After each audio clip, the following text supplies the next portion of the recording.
Who are the best teams to bet on for the conference and divisions for the NFL in 2026? We'll discuss that tonight. We'll also talk about some, let's call it shady betting stuff in the NBA draft. Interesting topic, I think, with the NBA draft just ending tonight. Before we get into everything, please hit like, subscribe, comment below, share this video. Visit the link in the description for the merch store. As always, I'm wearing something from the merch store. Very apt tonight with the shadiness of the NBA draft. It is our famous money laundering t-shirt. If you want this t-shirt, you can get it on sale right now. I believe it's 10% off right now. Let me see. Yeah, 10% off sale right now. You can get the shirt in any color you want. You can get it in long sleeve hoodie, women's tank top, and infant onesie. We have other stuff like our famous apron. We have playing cards, mouse pads, blankets, baby bibs, baseball caps, more mugs here. Anything you could possibly want at the merch store. You can go to Amazon, buy my books. The most recent one is Jerks of the College Years, which has a 5 out of 5 rating. I made fun of people. People liked it apparently. And so it might be the best book ever, 5 out of 5. And then my first book is Safety and Field Goal, 4 out of 5, which is still pretty good. It's a top 5 topic book about the NFL. So a lot of serious stuff, but some fun stuff too in that book. And I will ask this once again, please consider super chats and super stickers. That is the best way to support the show. I can't say enough. I mean, YouTube ads just pay us nothing. It's like if we get $2 for a show, it's like a good night. So please consider that. It would really be appreciated. It's been a while since we've had a super chat or a super sticker. So you guys could help send us something like that. That'd be really appreciated. And like I said, it's the best way to keep the show going. We have Matthiasen saying Thug, Terry and Arnold. I must have missed the news. Let's look at Terry and Arnold news. I don't know if I saw that. He's arrested in Florida. Faces possibility of life in prison. What in the world? A robbery plot case? Oh my god. Why is he committing robberies? He has millions. I know that 4 out of 5 NFL players go bankrupt because first of all, tons of taxes, and then you have your agent fees, and then your family's like, oh, please give me $3 million. Like there was I think Joe Hayden was talking about how he gave his parents $3 million, and then he bought cars for all his brothers and sisters. And he's like, I don't have any money left. It's like, oh, I wonder why. But anyway, I mean, he's done playing. Terry Arnold still has a future, or at least had a future in the NFL. So that I didn't see this news until now. When did this occur? 51 minutes ago. Andy, did you see Andy Isco from thelogicalapproach.com joining us tonight as usual on a Wednesday? Andy, did you see this news? This is the first time seeing this. I had not seen that as of when we're getting together right now. I've been all over the place today, but I did not check the police blotter. Yeah, that's pretty surprising. Terry Arnold, yeah, I mean, he's a former first round pick. But then again, he did not play all that well last year, so I don't think this is a huge loss for the Lions. You wonder how players who are making so much money, especially in their first couple of years in the league, don't get better advice. Not as much. I mean, you should get it from your parents, but you certainly should be getting it from your agent with the support of your parents. Someone's got to support you. By the way, with the NBA draft, I was pretty impressed by all the families that were there. It seemed like all but one prospect who was sitting on the fake family room with Lisa Salters. Everyone had their mom and dad there. There's one prospect who only had his mom there, but everyone else had both members of the family. Everyone in the family seemed nice. Like I think it's like, okay, you can see how these guys are pretty well brought up. But I don't know what Terry Arnold's situation is. Yeah, you hope that's the case, and you hope that we start seeing more of that, and you get a better. I guess there's no better way to a better class of high character people coming into the league with the younger generation that's coming of age right now. Yeah, absolutely. So yeah, this is it's good for the sport. It's good for inspiration for the younger generations who are playing the game, who harbor dreams of playing at the collegiate or professional level, whatever the sport may be. To have role models that and look, I understand there are a lot of people who may not be in that situation because they come from broken families and things like that. But for those who do, I think it's people that should be celebrated as far as that. and for those who that they get the support and the love of those around them who are important in their lives. And in the business world, as certainly in the sports athletic world, sports business world, unfortunately, I don't know, it's not unfortunate because you wish you had the parents there, but certainly your agent is like the father figure in your life as you're entering your professional years. Yeah, someone should be, and if not, then perhaps someone on the team can recognize the situation and be Yeah. like, you have like a coach, mentor, Be like a mentor. player. Yeah. Or a Exactly. Yeah. coach. Yeah. Right. There's got to be someone. Although I Yeah. think it really should be somebody who is not in the employee-employer relationship. That's a little bit different because you could build up some resentments, personally, don't tell me what to do or whatever, that kind of thing, as opposed to like a relative, an aunt and uncle, a cousin, your parents, if you have them, of course, that can do that because, we like to read some of the good stories to balance off some of the unfortunate ones that we read about. Yeah, perhaps team can hire Sandra Bullock to take in the player Oh, as it's on the blind side. No, but yeah, so I mentioned the NBA draft, and you brought up an interesting thing to me, where you said it's very chalky, this NBA draft. Like I joked, extremely chalky, and I don't know how long Polymarket and Kalshi have been in business, but they certainly seem to have exploded in exposure over the last 4 to 6 months. So I don't know if this was their first NBA draft or if they've done it in past years, but just hasn't received the coverage that it's been receiving, in 2026. Yeah, so I mean, do you want to say your point about this, about Kalshi and Polymarket, concerning the NBA draft? Because you brought up to me how everything was super chalky. Like Yeah, I it got seemed like I think you said had 6 of the top 7 or something, so 6 of the top 8, but that's yeah, only because you flipped 6 and 7. Otherwise, you would have had it, I guess, with Acuff going yeah. I would have 6th. had my first 8 picks correct, and Yeah. then 9 out of 10 if I got Acuff, Yeah. Mikael Brown correct. And my understanding is, because I didn't follow it all that closely as far as the wagering part goes, but my understanding is, and I think you sort of confirmed it, that those top 10 picks, okay, of which you got 8 of them, in exact order for the position, as far as that goes, that my understanding is that those top 10 picks were heavily, heavily favored, with probably a lot of that money starting earlier in the day and solidifying as we got close. I don't know if any of our listeners or viewers watched it or have that information, who tracked the markets, Kalshi, Polymarket, and whether other ones were there, as far as what was the best price on any of those top, let's say, 10 picks, or certainly the top 5 picks that went according to form. Because I have to believe that as we've seen in some of the very many other endeavors, whether it be the Iran war or the stock market or interest rates, that there has been some inside information that was used to get such short-priced favorites being picked exactly where they were picked. It's not that difficult for someone with inside knowledge, whether it be someone in the printing department or whatever, who prints up the slip or passes around the information, to send out a text message. Unless all the employees in the building after, say, 5 o'clock were required to shut down their phones. Mm-hmm. Yeah. So just too easy. I'm pulling up the odds here. These were from DraftKings yesterday, as of 10 a.m. yesterday. So Dabansa was minus 700. So he was the pick there.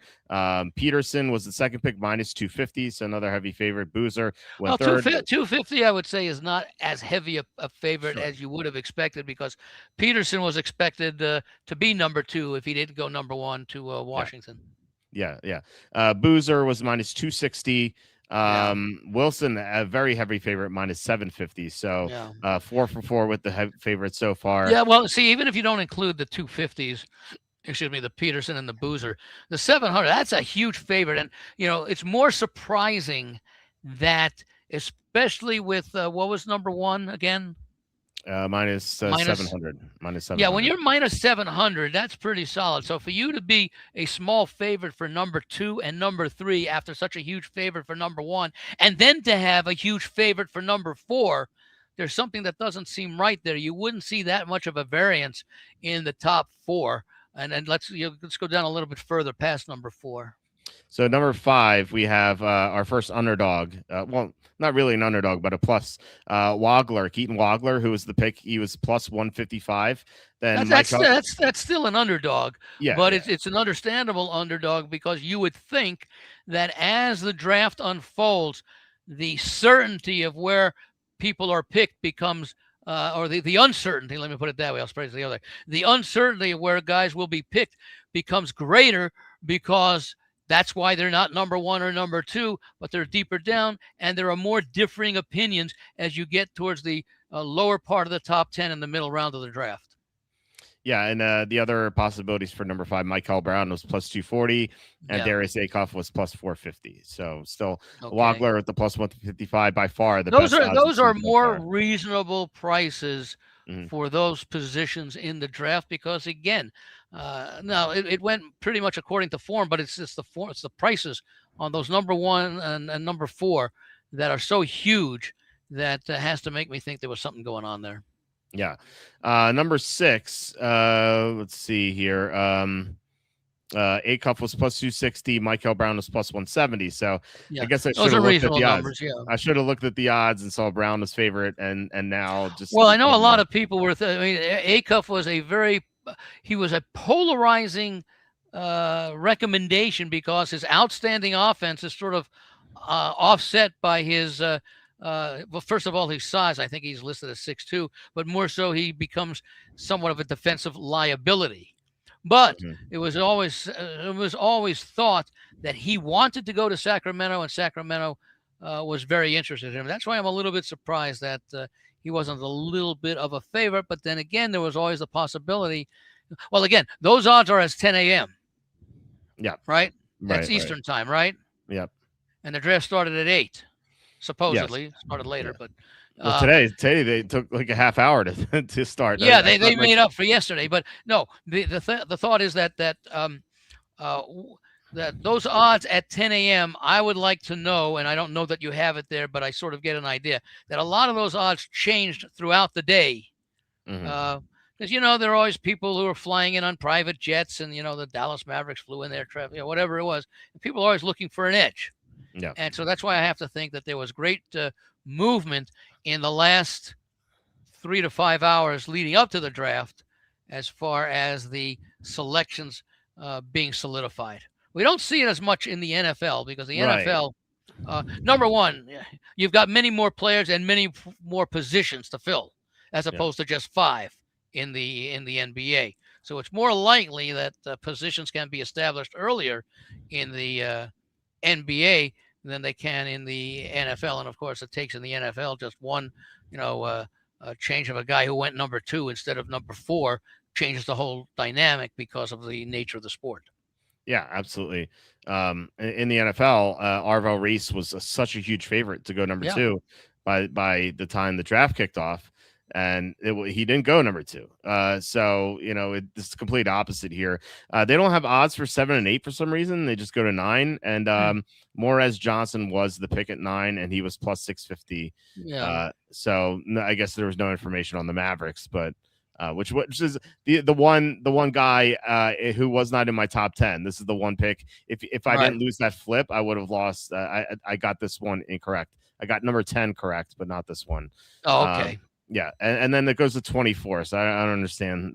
So we might as well skip this. It's just interesting because I think we're going to be hearing more and more negative news about these wagering markets as things unfold, because you can bet on almost anything, and it's very, very easy to get down information that A pass it to B, who pass it to C, who has no relationship to A. Yeah, I was surprised that. As I always like to say, that's natural for you humans. I know.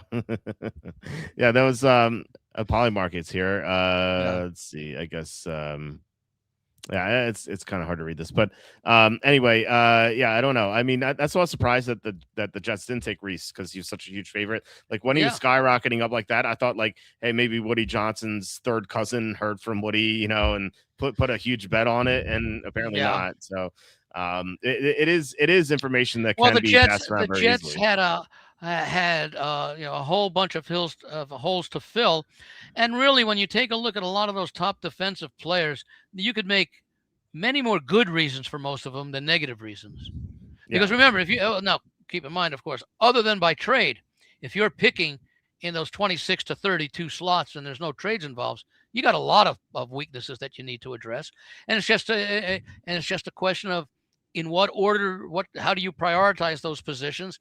And I'm sure part of it relates to what this year's class looks like compared to next year's class. But, next year's class could look as different from where we think it is now as this year's class looks as different from where we thought it would be last year at this time. Yeah. Although I remember seeing at this time last year, everyone's talking about how the 2026 NBA draft would be loaded, and it was. I was going back to NFL. Oh, NFL. Okay. Right. Because we're talking about the Jets and the defensive players and all that. Well, that's certainly true, because the saying is like every next year's quarterback class is the best one. That's what everyone says. Well, they didn't say it. I don't know if they said that last year about this year, other than perhaps they thought Arch Manning might come out and DJ Moore might come out.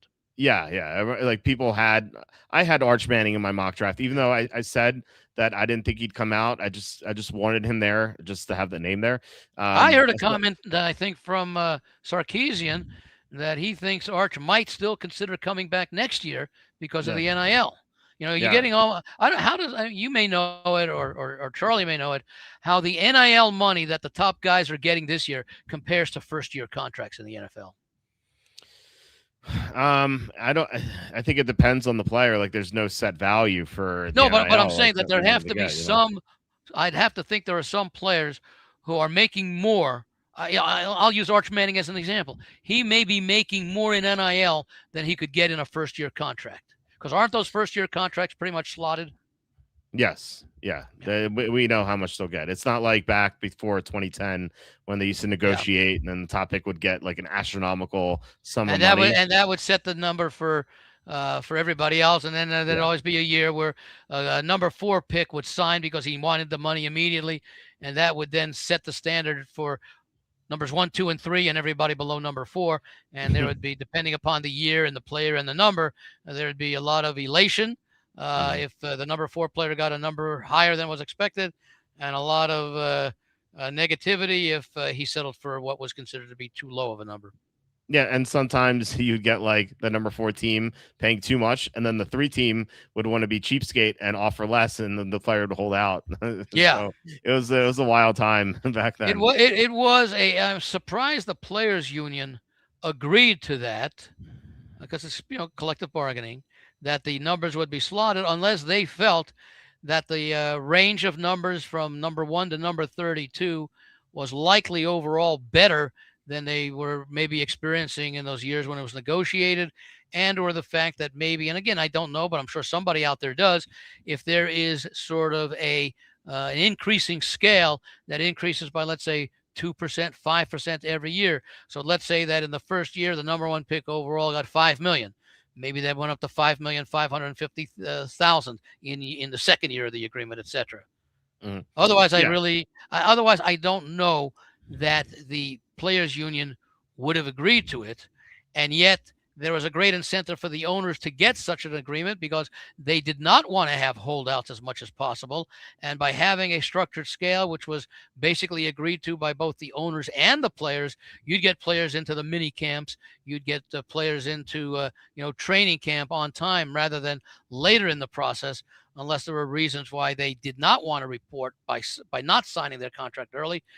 But it's hard to say that, and of course, I don't think there's any way to enforce private companies entering into deals, with their agents and their players, even if the players are unsigned at the time that they enter into the endorsement deals.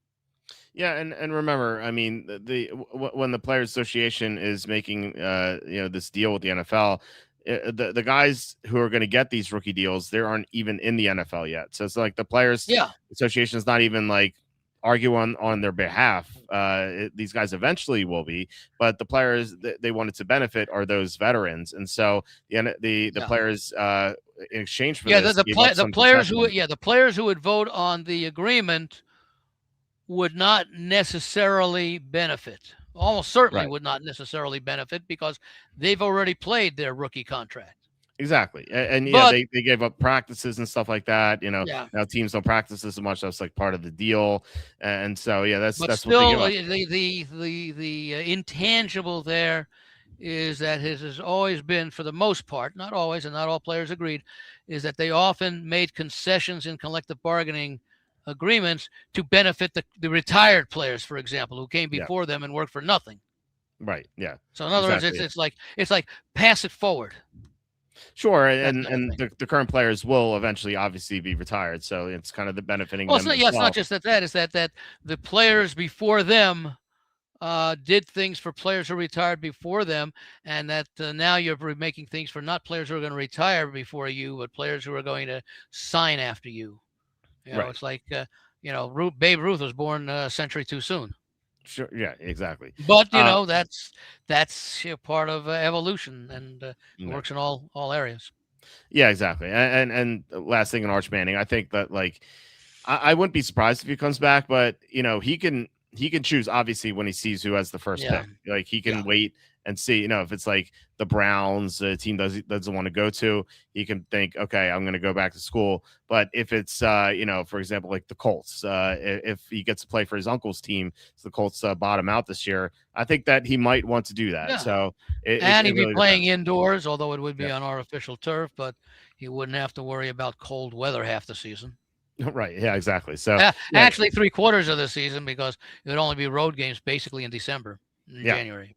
Yeah, and the road games in the division, they're not harsh climates. Obviously, Houston's indoors, Jacksonville's in Florida, and Yeah. Tennessee is not too cold in December. So, Jacksonville uh, might be the coldest of the four, yeah, maybe, yeah, in uh, northern Florida.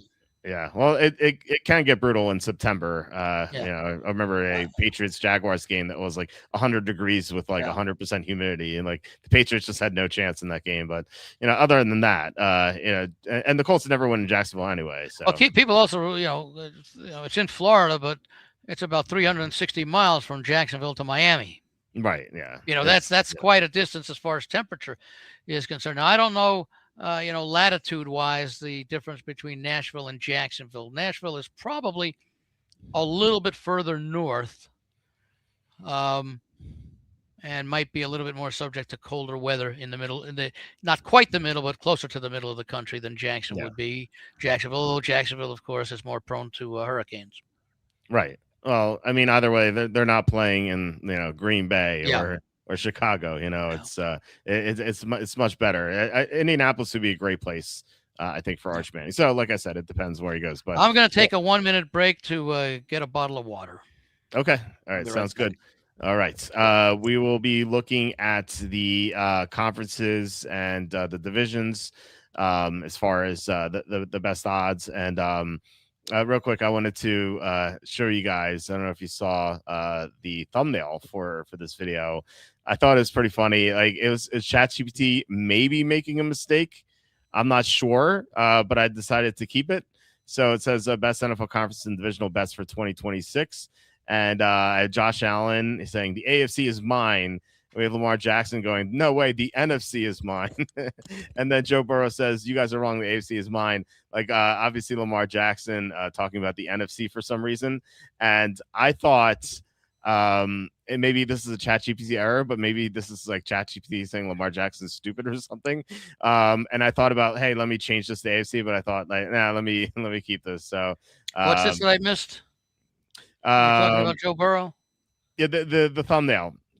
Oh. So it says Josh Allen saying the AFC is mine, but then Lamar Jackson goes, no way, the NFC is mine. I don't know if the ChatGPT did that on purpose or not. I don't know that ChatGPT would do it on purpose, but I could see a proofreader just missing it. Yeah, well, I didn't proof it. I said ChatGPT, have them argue about who's going to win the conferences. Yeah. So it's yeah. I thought it was funny too. Lamar Jackson talking about the NFC's players. Yeah. So, bro, by the way, we are going to be inundated with a lot of really official sounding, sense making documents or rumors or things, and the what do you call it? A certain percentage, and probably an increasing percentage, will be AI, and we won't be able to tell the difference. I know they're talking about putting regulations on artificial intelligence and AI and all that, I've Mhm. got a very simple solution. What's that? Okay, it'll never pass because it's too simple and it makes too much sense. They don't pass anything anyway. Any document or other thing that is produced by AI has to include a statement at the top and the bottom. This article, whatever, has been produced through artificial intelligence. Make it Yeah. clear, Yeah. that I have no qualms with that. anyone who is honest should have no problems with that. Yeah. People who are looking to be, scam artists and things will obviously oppose that. Yeah, not only just documents, but also videos. You Well, have I a mean, lot of documents, videos now. videos, Yeah. memes, whatever, Yeah. photoshopping, whatever. I will Although say though, photoshopping is okay if yeah. it's not done through AI. I mean, for example, your spreadsheet that shows the best prices at each place Yeah. should say this document was prepared with the assistance of AI. Doesn't have to Yeah, be that's fully fair. AI. Yeah. I'm not opposed to that. I will say though that I was talking to my dentist about like anti-gravity, which is an AI like assistant of sorts. So I downloaded it and I asked, I was like, hey, can you identify? And you're still there? Your camera went out. Yeah. So I asked, can you That's identify? that's number one for the night. Let's see if we can Number keep one. it under 10. Yeah, No, I'll be more realistic. Under 5. Under 5. over under 4.5. Let's see Yeah. if what happens. So anyway, I asked anti-gravity. I said, I'd like to bet the under, but I'm too experienced. okay, well the under is minus 130. So Okay. okay, so anyway, I asked anti-gravity to help me identify head and shoulder patterns on Indian soft. That's number 2, I guess. I think we're going over. So anyway, Harambe is saying you need to use Mozilla. I used to use Mozilla, and then I got tired of it. Like it was too buggy for me. Chrome just worked better. Worked better for my site. There's Andy again. Yeah. Yeah, Grant saying you can tell it's AI. There's always mistakes. Well, that's what I was saying, Grant. I don't know if ChatGPT did it on purpose. Like if they thought Lamar Jackson was stupid, but I thought I'd want to keep it anyway, because I thought it was funny. So, Andy, you there? No, to me, yeah, I'm here. The picture isn't yet, but hold on a second. Well, he's gone. So I guess does that count as 3? I don't know. We don't have an official counter here. Yeah. Anyway, I know it's I know that there was a mistake, and I thought about changing it, and I was like, nah, I want to keep it because I thought it was funny. So I had a good laugh. Have you used Grok? Yeah, I've used Grok. Grok has its benefits. It helped me design some of the early graphics that I made for my shirts at the merch store. But I think Andy just texted me. I think maybe his let me see. I need to be in the studio. He says I need to be in the studio, but I can't. Yeah, he needs he can't. It says they need to connect their mic and camera. Let me see. To connect your mic and camera. Yeah. So anyway, I was using Grok to make a lot of those designs I made for the shirts because ChatGPT wouldn't do a lot of it. But then ChatGPT got better at making the graphics. Grok was good for some other things. Like generally like questions that like ChatGPT wouldn't answer for, I guess, for political reasons or something. But I didn't really use it for that, so I didn't really care. So I kept using ChatGPT because it really improved the thumbnails that I use that primarily for. And now I use it for a lot. Like I use it for proofreading, and it's so good for proofreading. It's crazy. Like if I proofread something in the past, sometimes even if I put through a spell checker, sometimes I'd miss a word because I wouldn't misspell a word, but it would be a different word. Here we go. Andy's on, I think. Yeah. I don't know why. This is the only platform that I have this issue with. It's unbelievable. So the over 4.5 is minus 180. Over 4.5 is already paid off, I think. Yeah, But maybe. no, what I was going to say when you're talking about the Lamar Jackson thing is that I don't know if ChatGTP is programmed with a sense of humor, because that would explain why they would use Lamar in the NFC if they had a sense of humor. Yeah, well, they know he's getting traded, maybe. So anyway, I was saying to finish my thought on it. Yeah, for proofreading through ChatGPT is great because, like I said, if I spell check something and I misspell the word, but it's a different word, I wouldn't catch it, and then sometimes I just miss over it. And That's but like grammar. yeah, They don't catch grammar. They only catch misspelling. And yeah, sometimes it's the word that you mean and it is spelled correctly, but it's not in yeah. the dictionary. Yeah, so ChatGPT will catch the grammar stuff and like a missed word, like this word that should be something else. And sometimes it'll be like, "Hey, you used this word 3 times in this paragraph. Here, you should change it." I was like, "Wow, that's awesome! Like it really helps me out a lot." So, Let me but ask you a question, because yeah, you're busy writing a book, but it'll be along those lines. Does it ever get involved and say, "Hey, this is a run-on sentence of 35 words"? yeah, it does that. Yeah, it Make does. that suggestion. It's terrific. Yeah, Yeah. and sometimes like it's funny. It's like I try to be so perfect now because if you write a good paragraph or a couple of good paragraphs and you submit it to ChatGPT, it'll say this is a great paragraph. This is one of the best you submitted. I was like, oh, nice.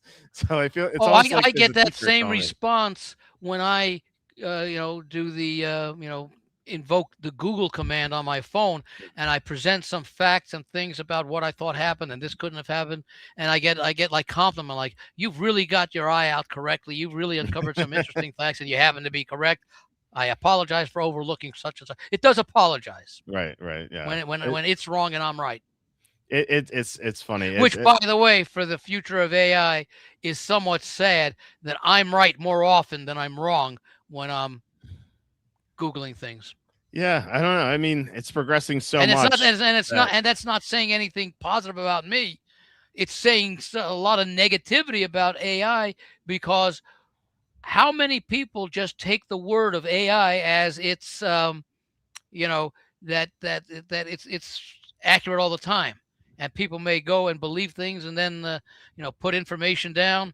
Of course, that's where it would have to be identified as coming from AI, but that's it. I mean, I am disappointed that I am right so often and AI is wrong. It shouldn't be yeah. that way. Right. Well, it's still in the early stages. Like 3, 4, 5 years, it could never be wrong. Like who knows? I don't know where this is going, but it can only get better, right? So, um, I'd but like to think so, but the trending is not necessarily in agreement with that statement. I don't know. Well, either way, like when I submit it and it's like, oh, great job. I'm like, it feels like I'm Yeah. giving a paper to a teacher, and the teacher's You giving me fist like an A. you fist bump the air. Right. Exactly. So anyway, we're bringing up before, I asked Anti-Gravity to identify head and shoulder patterns for me in the stock market. And let me guess, they said something about Head and Shoulder shampoo. No, actually, if you Google like what is wrong with Head and Shoulders, it will talk about like why Head and Shoulders shampoo is bad. But like no, Anti-Gravity, it really is really impressive. They made me an app, just built an app for me. That's a pattern. It's called Pattern Scanner, and it shows where the left shoulder, head, and right shoulder are, what the prices are, when the breakout date was, when how many days since the breakout, the neckline, and like it's awesome. It updates every day. It's like just building an app for me. Like is that a thing that you built yourself? I just or had chat build it for you using the parameters or the definitions or the phrases? No, it's Anti-Gravity made it for me. And okay. Well, is that similar to a Chat GPT type thing? No, it's more of not necessarily in design, but in functionality. Sort. It's an AI like task manager. Like it'll do stuff for you automatically. So you don't really have to prompt it. You could be like, hey, every day at 9 o'clock, can you alert me? And then like it'll alert you on the computer. So like, it's kind of like when you prepare emails to send out, and you say send this email out at 10 a.m., send this email out at 10:15, etc. Sure, but it can do so much more. But much more sophistication than that. Yeah. Include like building an app. All I did was I literally I just said, "Can you help me identify head and shoulders patterns for me in the stock market?" And it just built the app like in 10 minutes. Now, was that for individual stocks or stocks Yeah. that met certain criteria or? No, individual stocks like it brought up Nvidia, Tesla, and then inverted head and shoulders too. It did it. Did Oh that yeah, as no, well. but I'm saying, were there any parameters that, because there are thousands of stocks out there. Yeah, I know. It's like head and shoulder patterns don't occur like every day for every stock, So No, that's what I'm saying. That were there some parameters that show me head and shoulder patterns for stocks valued in the price range of $200 to $500 or something. I didn't know. I did what I just told you. I said, help me identify head and shoulder patterns in the stock market, and it built me an app. And there Okay. are how many let me see how many stocks are there. 6, 7, 8, 9, 10. It's 18 stocks. Okay. So I'm sure there are more, but the head and shoulder patterns are correct, and as you know, it's the best pattern for identifying gains and losses, whether it's inverted or regular. It's I think it works like 83% of the time. So it's awesome. Like I have it open right now, and it updates every day. I don't even have to ask it. It just updates every day. So this comment that's posted now is exactly what I'm saying. I won't say that AI is wrong all the time. It's great if you know the answer that you're trying to. Problem is, if you don't know the answer and you need to find the answer, you don't know if the answer you're being given is correct or not. You know when an answer is wrong. I'd say 95% of the time, because there may be some times when your memory is not 100% correct. But the problem is, it's not the times that I'm right that I want confirmation that that's great. Although it's because I write a newsletter during the football season, and I'll refer to things that happened in the past. I want to make sure that I'm right about that. And that's where I'll test my memory after doing my own research or recollection against what AI has to say. It's when I'm not sure of something, or more importantly, when I just don't know the answer, but I think what it should be or could be, that it comes back with an answer that seems to make sense, but I don't know that. And the reason I'm concerned is because it happens so often that when I don't know the answer, that when I then check it out a second time or do some research, because I have a lot of materials that I can research and answer. And very often I don't know the answer. AI comes back with an answer. I then have the ability to go back and research to see if that answer is correct. Okay. And then I report back to the AI that the answer you gave is incorrect. I did some research and found that out. And AI comes back and says, you are correct. I was mistaken, blah, blah, blah. Well, that's great. But how many people, if they don't know the answer and they get an answer and they don't have the ability to check it out, the way that I do with my resources or something, they may just go with that answer and be totally wrong. That's the concern. I think asking ChatGPT stuff that you would just Google, I don't think that's the correct way to use it, because it'll just do a Google search and it might find wrong information. No, ChatGPT is doing things that you cannot do easily or efficiently. Yeah. So anyway, this was the app it made me. It's on my regular screen here, but I just put it here. So and those are the stocks, I guess, on the left-hand side. Yeah, you have Nvidia, Tesla, JP Morgan, which had inverted head and shoulders, which is bullish. So you can see it went up. Visa, which is also inverted head and shoulders, and they're all these, and it tells you like left shoulder, head, right shoulder, not broken out yet apparently, and then approaching. So this will be bullish apparently. So I don't know. I thought this is pretty cool. It just did it on its own, very impressive. And I'm just like brainstorming on how to use it for my website, so I'm just wondering though, how many trading platforms have that feature built in. I was looking for it. I couldn't find it. But I'll tell you what, I love what you do, because I'm the same way. I will try to develop and write code for some programs that I know I could probably find the answers to elsewhere, but Mhm. it's a nice exercise to keep the mind fresh. And as you do it, you think of other things that you might not otherwise have thought about. It's kind of like I would always write down in the past, okay, with uh, statistics, let's say back in the days before the internet, okay, or in the early days of the internet, where the sources were not all that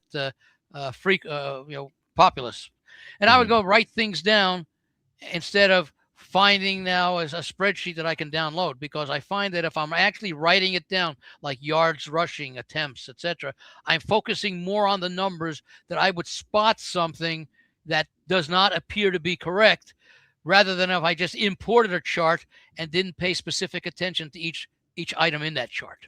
Yeah. Yeah. Yeah. You spot a lot of things that you normally wouldn't spot unless there's a direct connection to you seeing the information, writing it down, and then Mhm. saying, wait a minute, that doesn't look right. 9 Yeah. attempts for 172 yards for a rusher, something like that. And you turn, and then nine times out of 10 it is correct, but there's that one time where that 9 should have been a 19. Right. Yeah. I mean, yeah. If you're looking stuff up, it might take stuff from like Reddit or whatever, which Yeah. crazy people are on there. So, yeah, I don't know. I think that there are good ways to use it. There are bad ways to use it, and like I said, I wanted to. The reason I got this anti-gravity is to use it for the site, but I was like, before that, let me see if there are any stocks. You're going to use it for the site for what? For what purpose? I don't know, to something related to football or related to stock trading? No, for football. But I did have stock articles on the website, so maybe I can bring that back or something. But anyway, yeah. So I don't know if you wanted to get into our conference bets and our divisional bets. Now we're 40 minutes. I think this is a good time. Yes, absolutely. All right. So the top here is AFCs, and the guys that we had on the thumbnail, except for Lamar Jackson, apparently in the AFC as well. So why not we begin with the AFC? We'll talk about the top teams here, and then we'll go down a little bit. So I'm wondering if we might want to start with the divisions and go from smaller to larger, or actually at the same time. We could go division by division and discuss our thoughts for the division at the same time as we talk about their thoughts for the conference. Okay. I like that idea. Okay. All right. So the first division here is AFC. So the odds for the AFC, the Bills are -125, the Patriots are +125, the Jets are 20-1, the Dolphins are 30-1, and in the conference, those teams are Buffalo is +500, New England is +800. And then we scroll down here for the Jets, who are +125-1, and the Dolphins are 150-1. So, well, let's eliminate, unless you just are a fan of the team and you want to invest $10. Let's eliminate the Jets and the Dolphins. Yeah, sadly, the Jets, Mina Kimes. By the way, Geno Smith might be in trouble. There might be domestic abuse. Well, I mentioned that on a show I did earlier today here in Vegas, where we talked about Cade Klubnik. Mm-hmm. Who might end up being the quarterback that he was a couple of years ago at Clemson, and may get that opportunity this year because of the Geno Smith situation. That Geno Smith situation seems very serious. It does. As of now. Right. We don't have all the details, but it does seem serious. And we are one step closer to Brady Cook starting again, but I assume it'll be Klubnik at some point. If Brady Cook starts at linebacker, I'm okay with that. Yeah, I don't know. I'm rooting for it. I can't wait. If he starts again at quarterback, that would be terrific. I mean, he's the QB2 if Geno Smith's not available. So we're so close. We're so close. What I would like to know for Buffalo, and they're -125. Yes. Is what their odds were last year, or more importantly, the few years before that, when there was really no challenger in the AFC East. Were the Bills, -300, or were they -190? Something like that. It was, as I think it was like -250. I think, because I remember having. Are you talking last year or the year last before? year? Last year. The reason I threw out last year was because New England was expected to be better. Their season win total after years of 4 wins and 4 wins, 8.5 with the easy schedule, the fourth place schedule that they were expected. So I would have expected Buffalo's odds last year to have been noticeably, maybe not significantly, but noticeably deflated from what they were the years before when there were no challengers in the division. Maybe Miami, but Miami Mhm. still was not really considered a threat to win the division when Buffalo was the clear-cut favorite, and maybe Yeah. Buffalo was like minus 300. Yeah, I think the Bills are minus 250-ish, like maybe 230 or something, because I Yeah. remember putting them in a parlay to win the divisions with the Ravens and the Chiefs, which obviously didn't pan out. It was 1 out of 3, actually 0 out of 3. Yeah. None of them won somehow. But still, I mean, minus 125 looks pretty good. I think the Patriots, we expect them to drop off a little bit, regress to the mean. They have a much tougher schedule this year than they had last year, but they did add AJ Brown, Drake May with another year of Yeah. experience. The offensive line will be I'd like better. to play New England if it was a better price. Okay, what would you need to play them? Probably 2-1. Okay, yeah, I think that sounds about right to me. I mean, remember, there are a lot of conflicting theories here. I mean, we know how good New England was expected to be last year. They exceeded, but then there's that often invoked regression to the mean.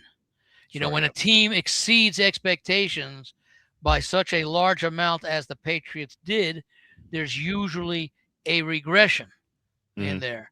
Now, one of the prime examples of where the opposite occurred was with the Detroit Lions as they were ascending up the wins. You know, when they went, I think the year that they went 9-8 or something, I think 9 wins was more than double the number of wins in the 2 years previously combined, or so, or at least it was more than doubled. And Yeah. then 9-4 was the year before they went 15-2. So that was another year where the regression did not hold for teams that showed that much of an improvement the previous 2 years. Okay, that you would have bet them under whatever the number was. What, nine wins and 4 wins was 13, so you would have bet them, you know, to be under 13, and they actually hit 15. So that's Yeah. the same thing, you know, with New England, who were so the thing with New England is at 14-3, you know, they could still win the division and still fall short of you know, last year's win total. Yeah. But I still think that intrinsically, Buffalo is a stronger team this year. New England is probably as good, maybe slightly better because of the development on the offensive line that is expected. Drake May now having the full season behind his back, and he had an outstanding year last year. And you know, the AJ Brown situation certainly has to be a plus. That I could see New England still being good with a contender for the playoffs, but I just think going up against a team like Buffalo, which also had a very good, what were they, 11 wins last year? You I think they had remember? 12. I think they had 12. Okay, 12. Okay, 12 lost out to 14. They're still a team, and they have the experience. There's a great deal of continuity, except at coach. Mhm. But again, you have the offensive coordinator in Brady now being the coach. That there's a lot of continuity that suggests Buffalo might still be a 12-win team. New England may fall back, especially because a lot of teams that played New England perhaps early to the mid-season last year didn't expect them to have the kind of season that they ended up having. And so a lot of the opponents that they may have played last year that they play again this year will be a little bit better prepared, as will their opponents for this year who they didn't face last year. New England will be taken very seriously this year.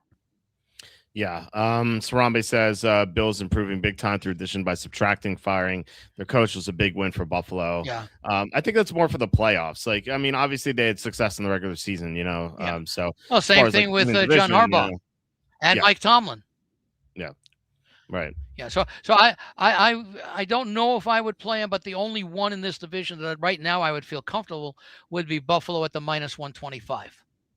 Yeah, If I I feel were the same getting way. 2-1 or better on New England, I would consider that. Are you going to bet Buffalo? Or I'm not. I'm personally not. I'm not sure yet, Okay. but you know, I wanna see what activity occurs.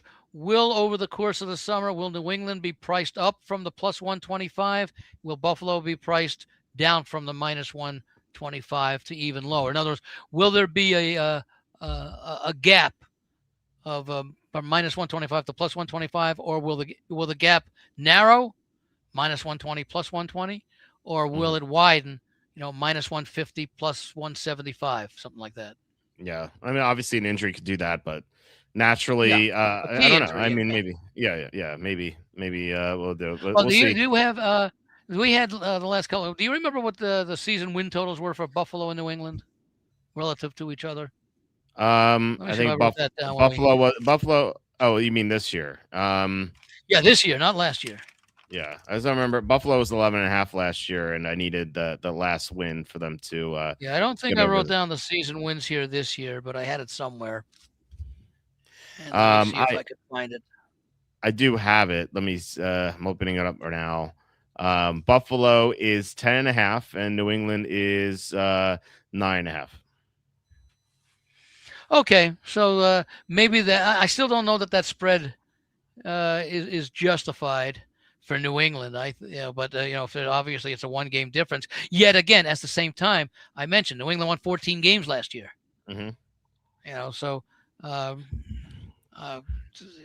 the market is saying, or the odds makers are saying, that New England will not come close to matching last year's record. 4.5 games less than last year. Yeah, it seems that's a huge drop very off. Unlikely. Yeah, it would be very unlikely. Especially when you consider that last year they improved by 4.5 games in the season win total from having won 4 games in 2024 to being expected to win 8.5 in 2025, winning 14. So they basically, and I don't know that I'll ever see it again or ever saw it. I can't think of a team in modern history that improved by 10.5 games over what their actual record was the year before. Yeah, I think Jacksonville came close. They think they had 9 or so. Yeah. I think. So yeah, they may have, because I think they won 13, and they may have been also 4-13 the year before. Yeah, exactly. Yeah. So that's 2 examples in the same year in the same conference. Yeah, just goes to show how much upward mobility there is in the NFL. Yeah. It's unlike. I mean, now obviously a lot of it is you win a lot of close games, but if you're winning 14 games, I don't care how close they are, you're doing something right.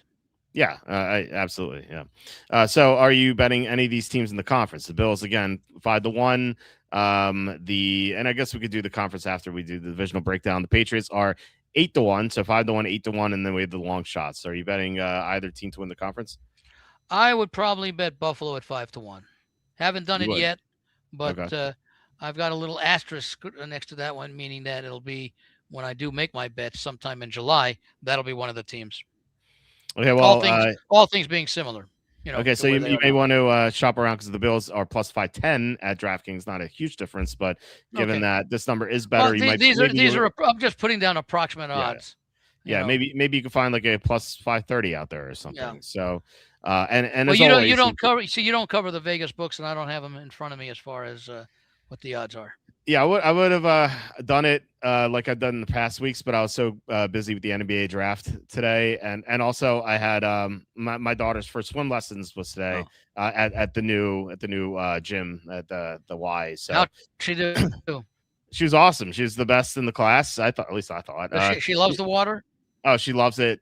She was the only one like kicking and like trying to use her arms. She's only 2, but she was doing really well, and I'm like, oh, we might have another swimmer in the family. So I had like on the drive home, I was like envisioning her like doing swim meets, and like I was like, come on, let's go, Lily. So that was nice. I was in the pool. The 2036 Olympics. Yeah, I was maybe 2040, maybe 2040. Yeah, 2036 she'd only be 12, so 2044 maybe. But she would she was she loves the water, and she didn't want to get out. Like, by the way, I understand why you don't include the Vegas books here, because the vast majority of the audience for you doesn't need to go to Vegas to make wagers. They have DraftKings and FanDuel. Yeah, it was back in the day. You had to sign up for some shady sports books like Bodog and Top Bet, and like just hope that they would pay you out. It's a lot. Well, no, so you got 2 things. Number one, you hope that you'd be correct, and then you hope you get paid. Right. Double whammy. Yeah. No, nothing is more frustrating than that. Nothing pisses you off more than that. You worked all hard to be weight, to be right, tying up your money for 6 months or so, Mm-hmm. and then to be scammed out of it, Yep. And or being now, paid half price or whatever right. they would do for you. Right. And now there's so many options. Like Yeah, there's eight to 10 sports books you can use that aren't that are reliable. right. And then if you do win, like at the odds of 20 to 1, you get barred next year. Right. Well, that's why you have to occasionally bet those pre-made parlays. That's like Dave Portnoy's touchdown special. Like it was the team. Josh Allen scores 2 touchdowns. James Cook scores 2 touchdowns. DJ Morris scores 2 touchdowns. Khalil Shakir scores 2 touchdowns plus 500. Like, they're so bad. They're so bad. But like, I think that if you bet them, the algorithm will be like, "Oh, this guy's a sucker. He's gonna bet these horrible parlays." So you bet them and you hope to lose so that they think that you're square. Yeah, it's like a tax. Yeah, bet like $5 on it. I guarantee you won't be banned. What will get you banned is if you bet either side. This is what Evan did. If you bet what? If you bet both sides of something. Oh, yeah. They hate that. They will insta ban you for that. They do not even if it's a hedge on something where you've already hit, let's say a 2 out of 3 parlay, and you hedge by betting the other side of the open team. Yes. So for example, when I as opposed to scalping. Right, when I had the Spurs to win the NBA Finals, I had that on FanDuel. I made sure I did not bet the Knicks on FanDuel. I bet them everywhere else for hedging. Okay. But I was like, no way am I going to get flagged for that. So definitely don't do that. Harami says Bovada like 16 years ago got paid out in the Packers Super Bowl. That's what got me hooked. Actually kept track of some of those SGPs sportsbooks put out. Most of them are bad bets. Yeah, they're horrible correlation. They're all awful. That's the price. Yes, the pricing. Yeah, that does it. Now, are you able to design your own same game parlay? Yeah, you can do whatever you want. Yeah, with the odds that you find attractive on the individual straight wagers. Yeah. They'll let you know. They won't make an adjustment when it's included in a parlay. In other words, if you bet something minus 125 straight, and then you put it in a parlay, they won't drop it to like 120. No, they'll just keep it. Yeah. Okay. So I mean that's a good thing. It's cool. You can build your own parlays and stuff, and those usually boost your parlays and whatnot, like 25% or whatever, up to like $25. But still, I love the ones that give you the $300 bonus, and you've got to use it like in 20 minutes. I know. That's to get you hooked. Yeah, I know. 7 days or 14 it's usually days, 7 days. Yeah. It's I don't know. And then you read the small print. It has to be during daylight hours, 7 days, not 7 nights. Right. Yeah. Actually, it was. I saw a DraftKings had like 50% boost on anything 15 to 1 or better. I'm like, oh, that's nice. So let me bet some. Wait. What is 15 to 1 or better? Because better for them is worse for you. Better for them is 10 to 1. Better for you is 20 to 1. It was like higher or something, or at least So, and I'm being an asshole about it, but you have to check what they mean with certain words. People take for granted that better means 15 to 1, 20 to 1 is better than that. Okay? Yeah, I know, but anyway. It's like with all these propositions, we talk about it every year during Super Bowl. Make sure you read the fine print, because there's no uniformity throughout the industry, throughout the books, and sometimes with even the same property, with similar but not identical propositions. You have to read and understand. Anyway, it said 15 or higher.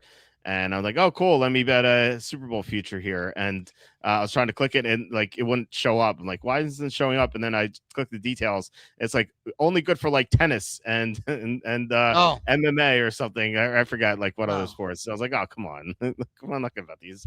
Anyway, Chinese 9-pin bowling. And it's snooker or whatever that is.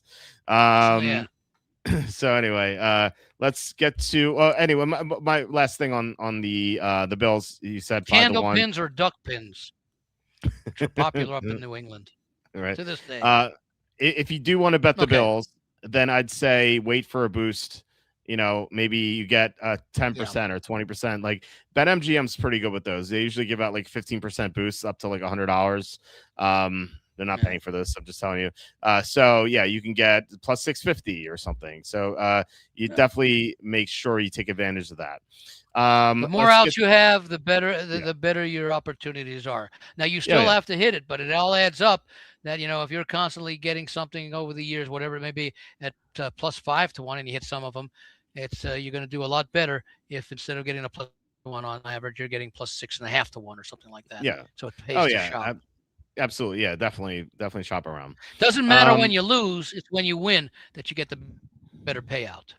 Yeah, 100%. Yeah. Okay, the It's AFC when you North. collect. Yeah, the AFC North. Okay. Guarantee we like something here. The Ravens are minus 115. The Bengals are plus 185. The Steelers are plus 550, and the Browns hanging around at 22 to 1. Like I said, I know This we is like the something here. division now. Yeah, we'll go in the conference in a bit, but Okay, do I'm you? gonna go. I mean, Yeah, this one I like. yeah. I like Cincinnati plus the 185. Me too. Yeah. Let me check DraftKings very quickly. Yeah, we definitely like the Bengals. We talked about how Yeah. we like them for the Super Bowl. So why not here? Plus 194 on DraftKings, so even better. Okay. Yeah, What's they and the Ravens are the favorites yeah, minus 115 here and minus 115 here. So because I same. think Cincinnati's going to win the division. Would I lay minus 115 on the Bengals if they were the favorite? I like them enough. I probably would say yes. Yeah. I think the don't know if Bengals should be favored. Yeah, I don't know if I'd bet it, but I definitely would like it more than the Ravens at minus 115. But plus 185 or plus 194 on DraftKings is great. I mean, it's almost 2 to 1. Like you said, you wanted the Patriots at that number. You get the Bengals, who we like more at almost that number. So we like the offense, obviously, but the defense improved with some of the acquisitions they made. And as I've been saying, especially defensive line. Yeah, right. As I've been saying, this is like the first offseason in years that the Bengals aren't entering the season without any drama. There's no Burrow injury, there's no receivers, no contract issues. Right. There's no defensive players leaving in mass exodus. Like everything's fine now for the Bengals. And so I think Mike Brown must have been appointed like the ambassador to some mid landlocked African nation, and has been out of the States for 16 months or something. It's exciting. He's in the Sudan. He's been there for 5 months. Yeah. Yeah, that could be it. I don't know. Who knows? I don't know. Maybe Mike Brown. But no, they are in a good. They're in a good state of mind entering this season. Yeah, and we like fundamentally and drama wise. And they have an easy schedule too. A third place schedule that already plays the NFC South is going to be very favorable. So we definitely like them. And then I trust you don't like anything else here. Nothing. What are the Steelers and the Browns? Plus 550 and 22 to 1. Plus 550 is no way to consider it, and even at 22 to 1 for the Browns, I just don't see. I don't know. Maybe they should be plus 550 to not finish last, and I still don't know that I would bet that. Yeah, I agree. I mean, really, when you look at we don't know how good Monken is going to be. There is talent on that team, but of course, they've lost their best player in Myles Garrett, and defense was what kept them in games last year when they were scoring 14, 16 points a game. So, and we won a couple of those low-scoring games. So, I can't make any case whatsoever for Cleveland. Now, that's not to say that as we've seen with a number of first-year coaches, that they've shown significant improvement. I mean, look what Cohen did with Jacksonville last year. Look what Vrabel did with the Patriots, but that's a different situation because Vrabel, first of all, they were expected to do better because of their schedule, and Vrabel was a proven commodity from his success in Tennessee. Cohen, was the offensive coordinator at Tampa Bay, and to come in and do what he did in his first year with an established roster was very good. So I can't see Cleveland. Well, you've got new coaches in Cleveland. You got new coaches in Pittsburgh, and you got, obviously the same two coaches in Cincinnati. You got a new coach in Baltimore. Yeah, so, and you mentioned Vrabel and Cohen. They had top 3 quarterbacks. The Browns do not have that. Deshaun Watson used to be in that. Well, Cohen didn't really have a top 3 quarterback when he took over.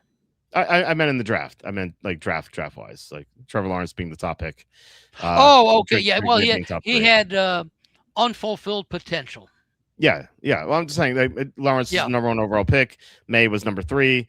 Watson was 12, but that's been a long time. It's been a long time since he's been good. 26 years, I think, since his last good year. So there's really nothing. Well, he had all those off the field issues and everything that he most likely, if he had a clean career and played every year, even with injuries in there, he'd have had a much better resume right now than he does. Yeah, missing just too much time. Yeah, exactly. Non-injury related. Right. Harami saying of an Excel of Caesars promos and MGM fastidiously tracked.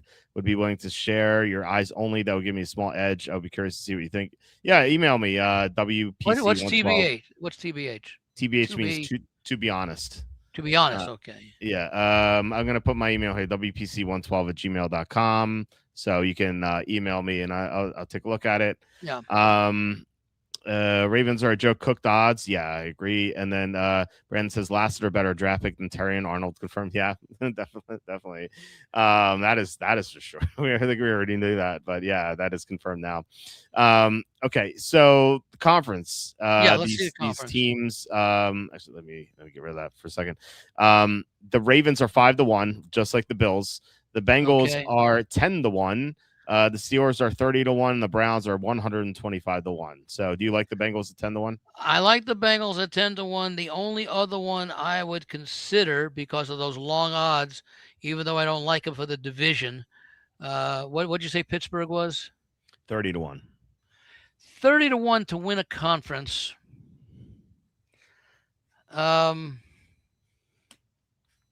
Even though I like Cincinnati and Buffalo at the shorter odds. Pittsburgh is an unknown. I know you hate McCarthy. I do. Okay. But, remember what? He coached 12 wins out of Dallas in 3 of the seasons he was there. Mm-hmm. And, I know you don't like the roster especially, but I like the addition of Pittman there. We don't know about Rodgers and how he's going to perform, but he played okay last year, got him into the playoffs, won the game that they needed to win at the end.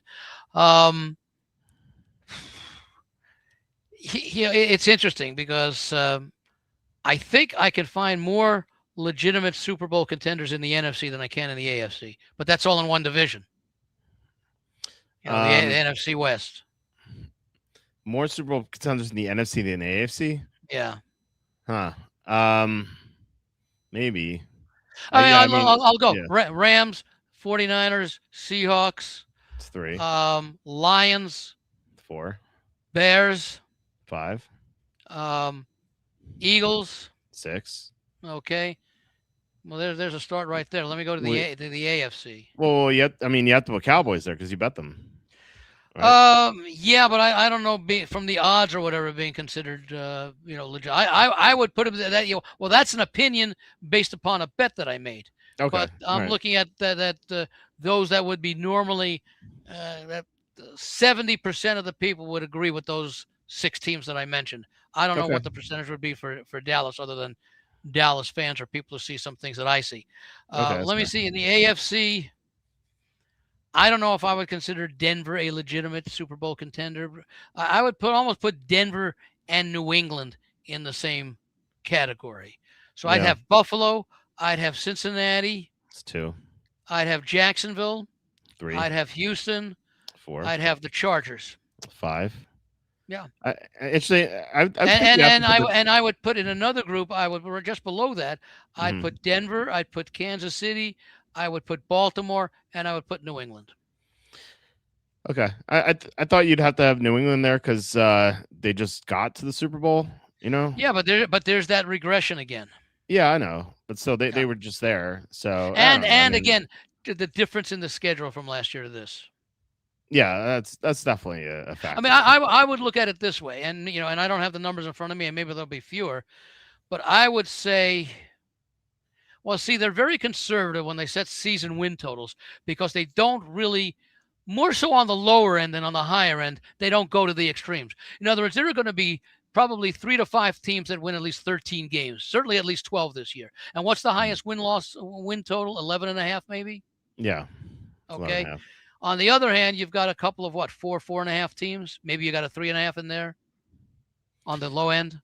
Yeah.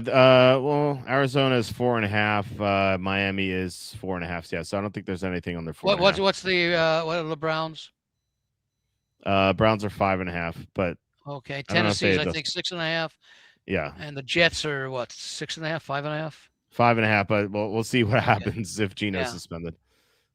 That's okay. Even if you say 5, so you're going 5 and 12.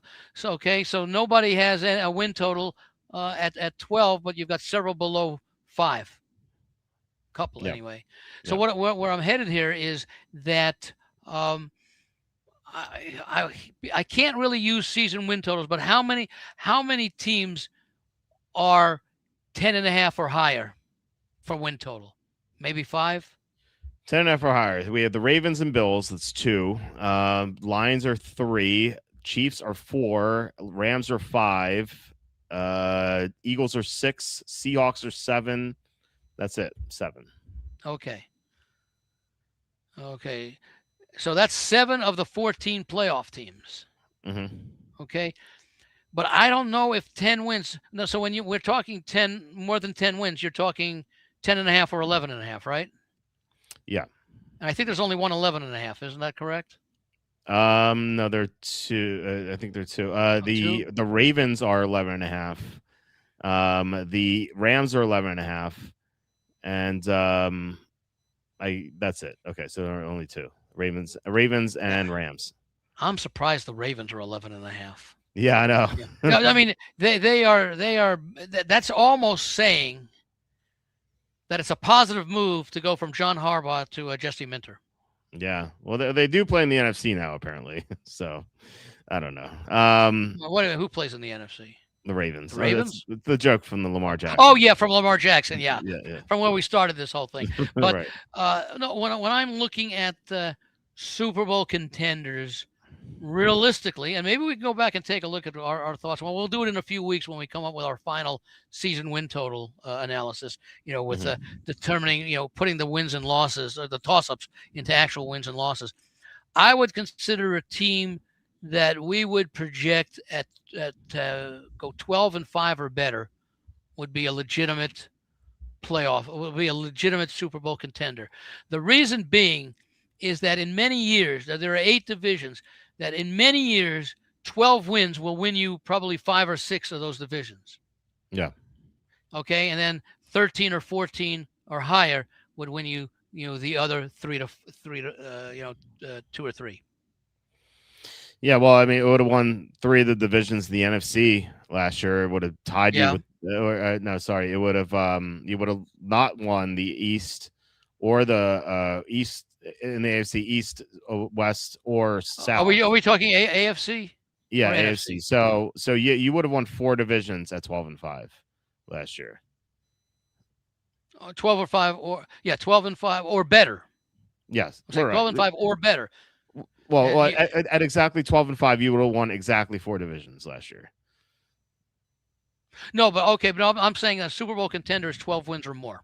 Yeah. Okay, that 12. Now there are years where maybe an 11-6 would win. I would call that borderline Super Bowl contender. If we project a team to win, obviously, if they win 11-6 and they're in the playoffs, they're a contender because they made the playoffs. But I mean, if you're a 9 or 10 win team, I don't realistically consider you to be a Super Bowl contender, especially if that's your record to win the division. 10-7 is nothing to get excited about. Yeah. Like last year, when the playoffs began, I considered the Rams, the 49ers, and the Seahawks to all be Super Bowl contenders because they won 12, and 14 games. 2 of them just happened to be in the same division as Seattle.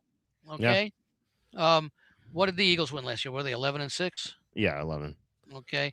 And what was Chicago? They were were they 14-3? No, they were 11-6. Oh, the Bears? Mm-hmm. Oh, okay. I thought they had a better record than that. But let's see. And in the South, we know it was 9-8, and in the East it was 8-9 rather, and the East was, what were the Eagles? 11-6. Okay, so you had an 11. You had and the North. You had the Bears at 11, and what were the who finished second? Was it the Packers finished second? What were they? 10 and 7? 9-7-1. 9-7-1. Okay. So you had only you had 5 double-digit win teams in the NFC, correct? Mm-hmm. Yep. And the lowest division winner was 11-6, right? Well, the Panthers 8-9, but yeah. Oh, well, I'm saying the low. Well, of the double-digit winners. Yeah. No, you didn't have you did not have a 10-team, 10-win team win a division last year. In the AFC, you did, but not. No, not I'm talking NFC now. Right. Not. Yeah. No. So you had the what did we say? The Eagles were 11. The Bears were 11. Yeah. The Rams and 49ers were 12, and the Seahawks were 14. Yes. Okay, so those would have been the 5 teams in the playoffs. Now, of course, we're talking about prior to the season. Those would be, of the 7 teams in the AFC that made that in the NFC. Those would be the 5 that I would consider Super Bowl contenders by virtue of winning 11 or more games, which is like what I consider. Now, in the AFC, let's see, you had New England and Buffalo both winning 12 or more, right? 12 and 14. Yep. You had none in the AFC North. You had 2 in the AFC South. I think Jacksonville 13 and Houston with 12. Yep. And then you had Denver was 14 in the AFC West. Yep. And then what did the Chargers win? 10 or 11? 11, which is remarkable given how many injuries. Given all the injuries, yeah. They would have been a 13-win team if they didn't have all those injuries. Maybe at least. more, So, yeah. So I would say 6 of the 7 playoff teams in the AFC playoffs, Buffalo, New England, Jacksonville, Houston, Chargers, and Denver would have been the field of legitimate playoff teams, Super Bowl teams that I would have had there. So what do we say? 5 and 6. So that's 11 out of the 14. But we're talking before the season, how many teams we think will get 11 wins. So I can't really do it based upon projected season win totals because you don't have anyone projected at more than, you have 2 teams at 11.5. Okay. And you have what did we say? 5 or 7 overall at 10.5 or greater. 7, I think. 7. It was 7, yeah. So we're talking about 7 teams projected to win 10 or more games. Okay. I'm sorry, 11 or more games. Yeah. No, it's 9.5. 9.5 is projected to win 9 or 10. Yeah, 11 or more, yeah. Yeah, which is my delineation. I need to find a team if I think that can win 11 games. And for example, looking at the Super Bowl odds last, I had a whole bunch of teams, but even looking at the conference odds, Buffalo, I think, is an 11-win or better team. Cincinnati, I think, is an 11-win or better team. I'm not so sure I can say that about the Ravens. Yeah, I think they're close.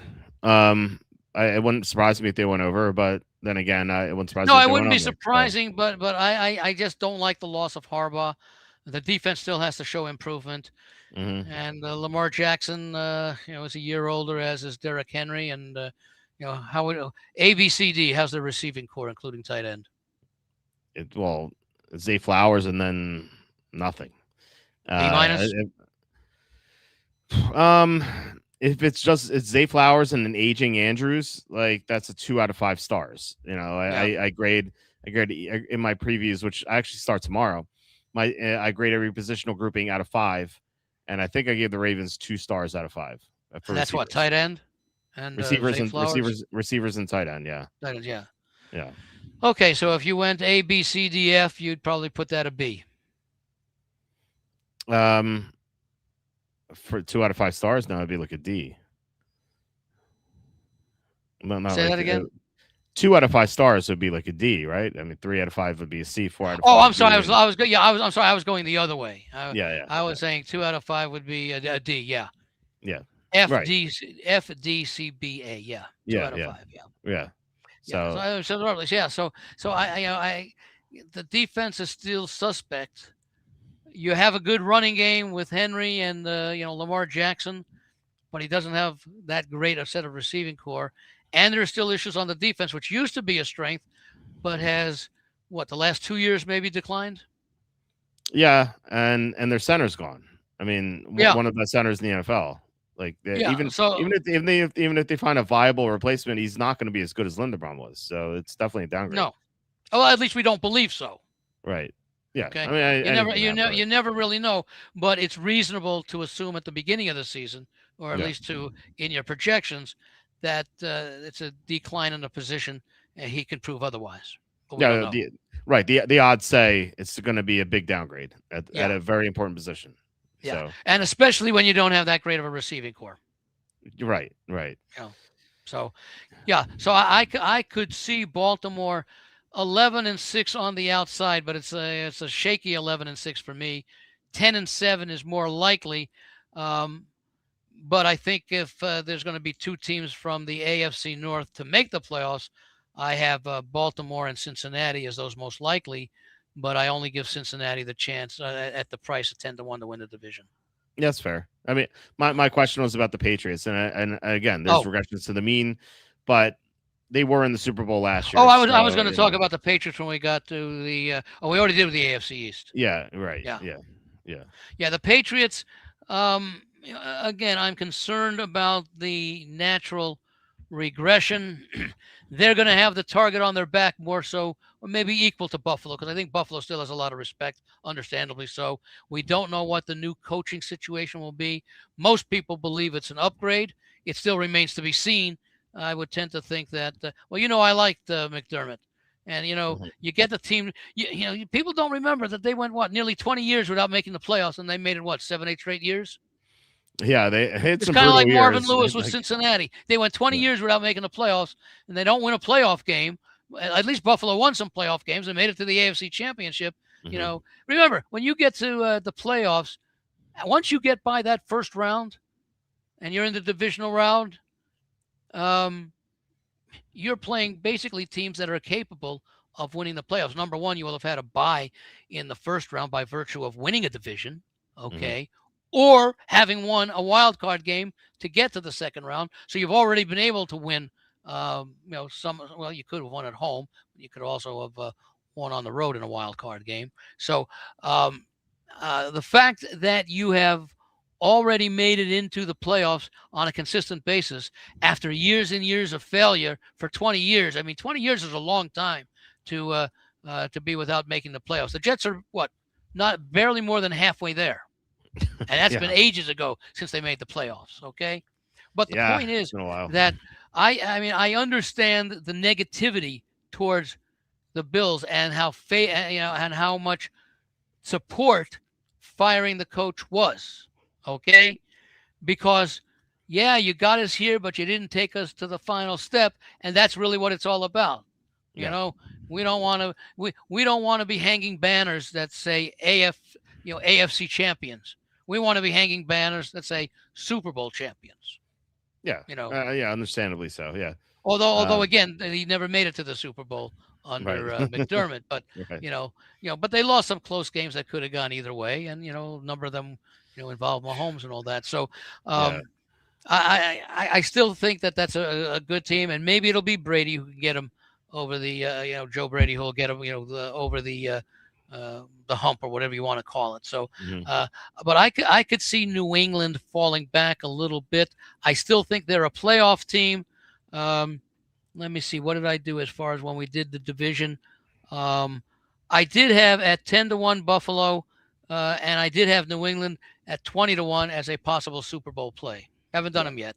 Okay. But so I mean, again, and I try not to look at what I said last week when we're talking this week. I want to get a fresh, thought pattern in there. So I think New England.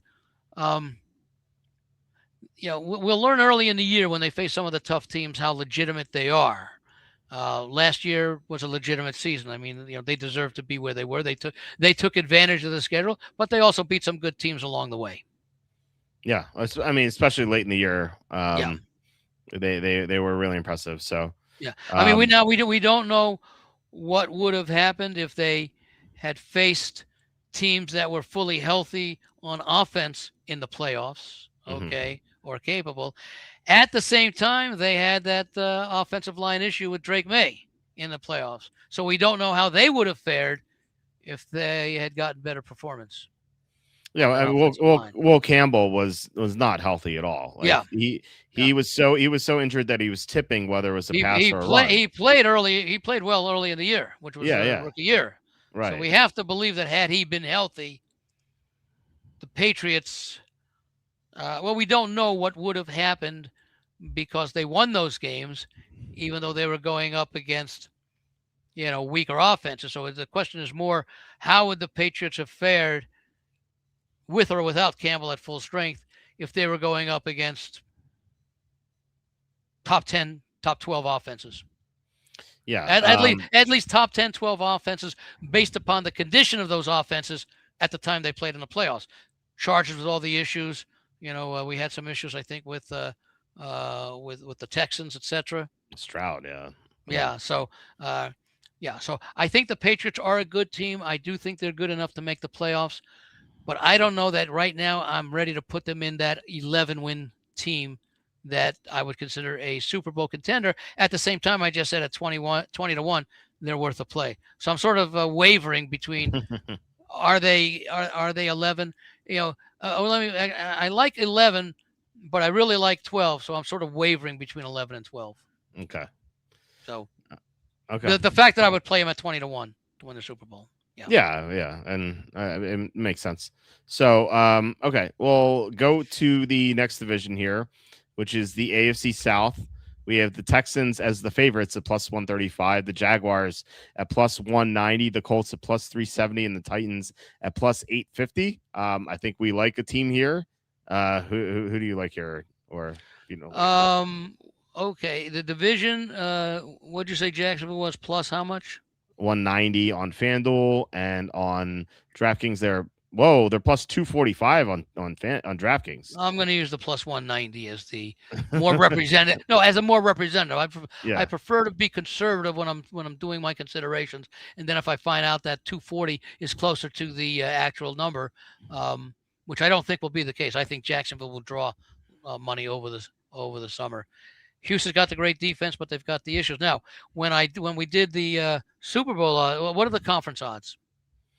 Okay, the Texans are plus 850 to win the conference. The Jaguars are 12 to 1. The Colts are 22 to 1, and the Titans are 60 to 1.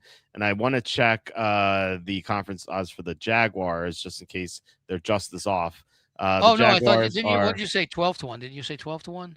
12 to 1 on FanDuel. They're 15 to 1 on DraftKings. So the DraftKings is not valuing the Jaguars as highly as FanDuel. Yeah. So. Okay. Well, I like Jacksonville as the only play to win the division. Yeah, same. Because what did you say? Houston. Well, because Houston is minus. Plus 135. Houston's plus 135. Yeah.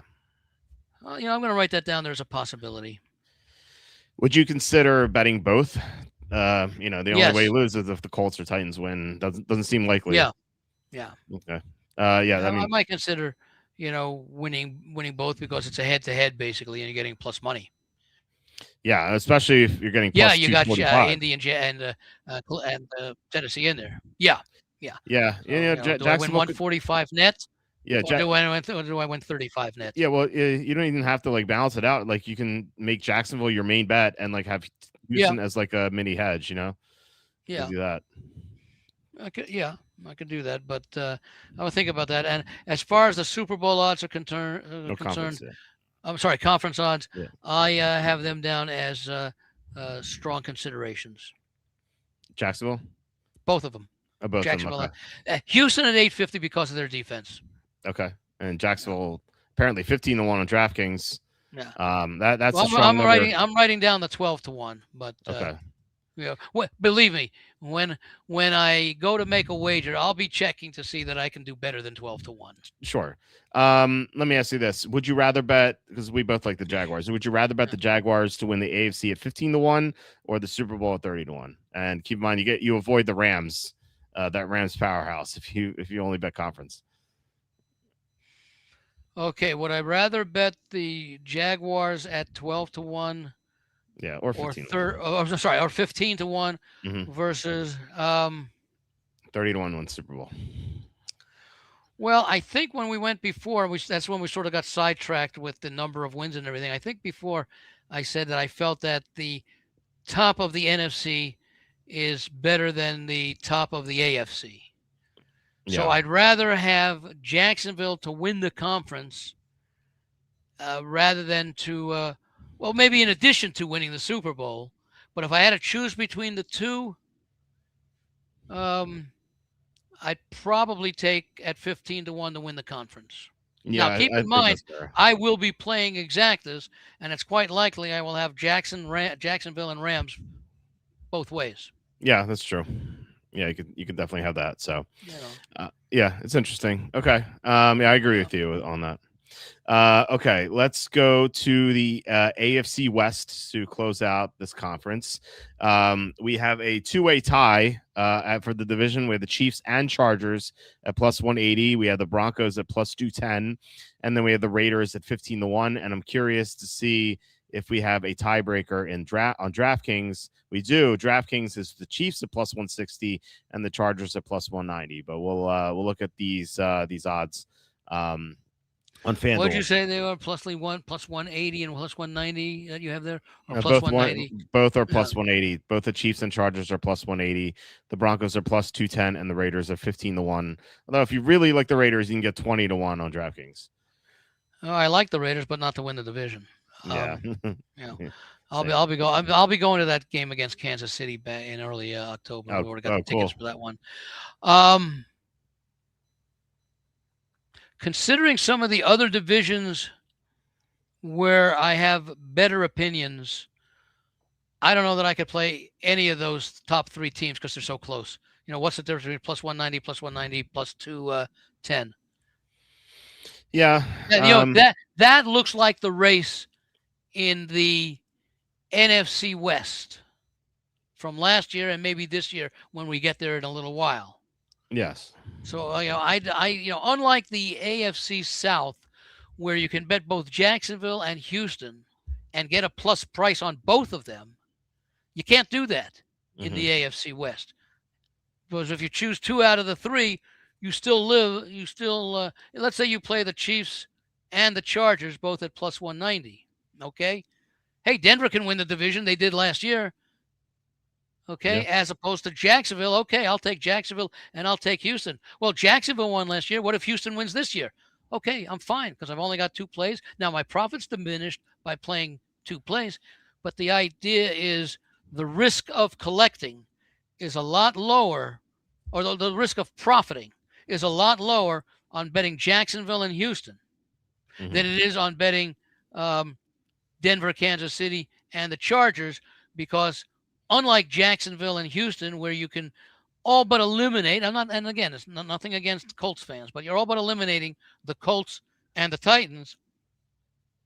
In the AFC West, you don't have that opportunity because you can't, unless, I know you don't like Denver, so maybe you could treat the AFC West with Kansas City and the Chargers as the Jacksonville and Houston and make a tandem bet there, except that you're also down on the Chiefs. Yes. So in other words, you say I would normally play the Chargers, but because the odds are where they are relative to Kansas City and Denver, they're suggesting a 3-team battle. Yeah. And I can't play all three because if I play all three, I can't win. I can't profit. Right. It's impossible. You have to have just a firm stance here. Which Harambe says, he says Chiefs are cooked. Chargers and Broncos would be the play. Chargers is the main bet. Broncos slight hedge. I agree with that. Personally, I can understand that. I'm a little high. I mean, I think I'm much higher on Kansas City this year than you are. Oh yeah, absolutely. I'm down on the Chiefs. I'm also not a fan of the Broncos, but I'm not going to say they're a bad team. I'm not going to say they're even an average team. I think they're an above average team or like a good team. But I think the Chargers are one of the best teams. And so I think they're a lot better. I think they should be priced much higher than this. But again, if you like the Chiefs, then I would say it the other way. I would say the Kansas City and the Denver should be priced higher. If the Chargers are that much better, why is there only a 20-cent spread between them and Denver? Yeah, it doesn't seem one of those teams is not getting value. Yeah. Just like if you compare the Chiefs and the Chargers. When you're talking about plus 190, plus 210, you're basically saying, three team. What are the season win totals? The season win totals for them are the Chiefs 10.5, are 10.5, 10.5. Chiefs are 10.5, Denver's 9.5, and the Chargers are 9. Well, 9.5 or 10.5, depending on where you Okay. look. It's like 9.5 is minus 125, and 10.5 is plus 120. Well, plus what's the 133. okay? So it's like a 10. It's like a 10. I'm sorry. Who are we talking about? The Chargers. The Chargers are basically 10. Okay. What is the favorite side on the over under on the 9.5? For the over is 9.5 minus 125. Okay. What is the under on the 10.5? The best under is minus 130. Yeah. That's basically saying that the number is pretty much 10. It's 10. Yeah, it's 10. Yeah. Mm-hmm. Yeah, because of the spread between the over and the under. Those are the two teams that are closest to pick 'em. Yeah. Okay. Now I am putting down the Chargers with instead of a star, I'm putting it down with like a little dot, meaning that if I were to make a play, it would be on the Chargers and only the Chargers. But again, what's the over under on the Broncos? What's they're 9.5 also, like the Chargers, right? Yes. What's the over 9.5 on Denver? Minus 115. And what's the under 10.5 on Denver? There's no 10.5. It's all 9.5. Oh, okay. The under 9.5 plus 110 is the under. Oh, okay, that's what I was looking for. So okay, so the okay, so that's the closest one. So they're 9.5. Yeah, unlike what'd you say the Chargers were? Minus 125 and minus 130. So it's a 55. Oh, okay. I thought you were looking at 9.5 and 10.5 for these teams. No, just for the Chargers. But there's no 10.5 for the Broncos. Oh, they don't offer it. I haven't seen it. You'd have to go to alt lines for that. They do offer it for the Chargers, though. Yeah, well, some books have 9.5, some books have 10.5.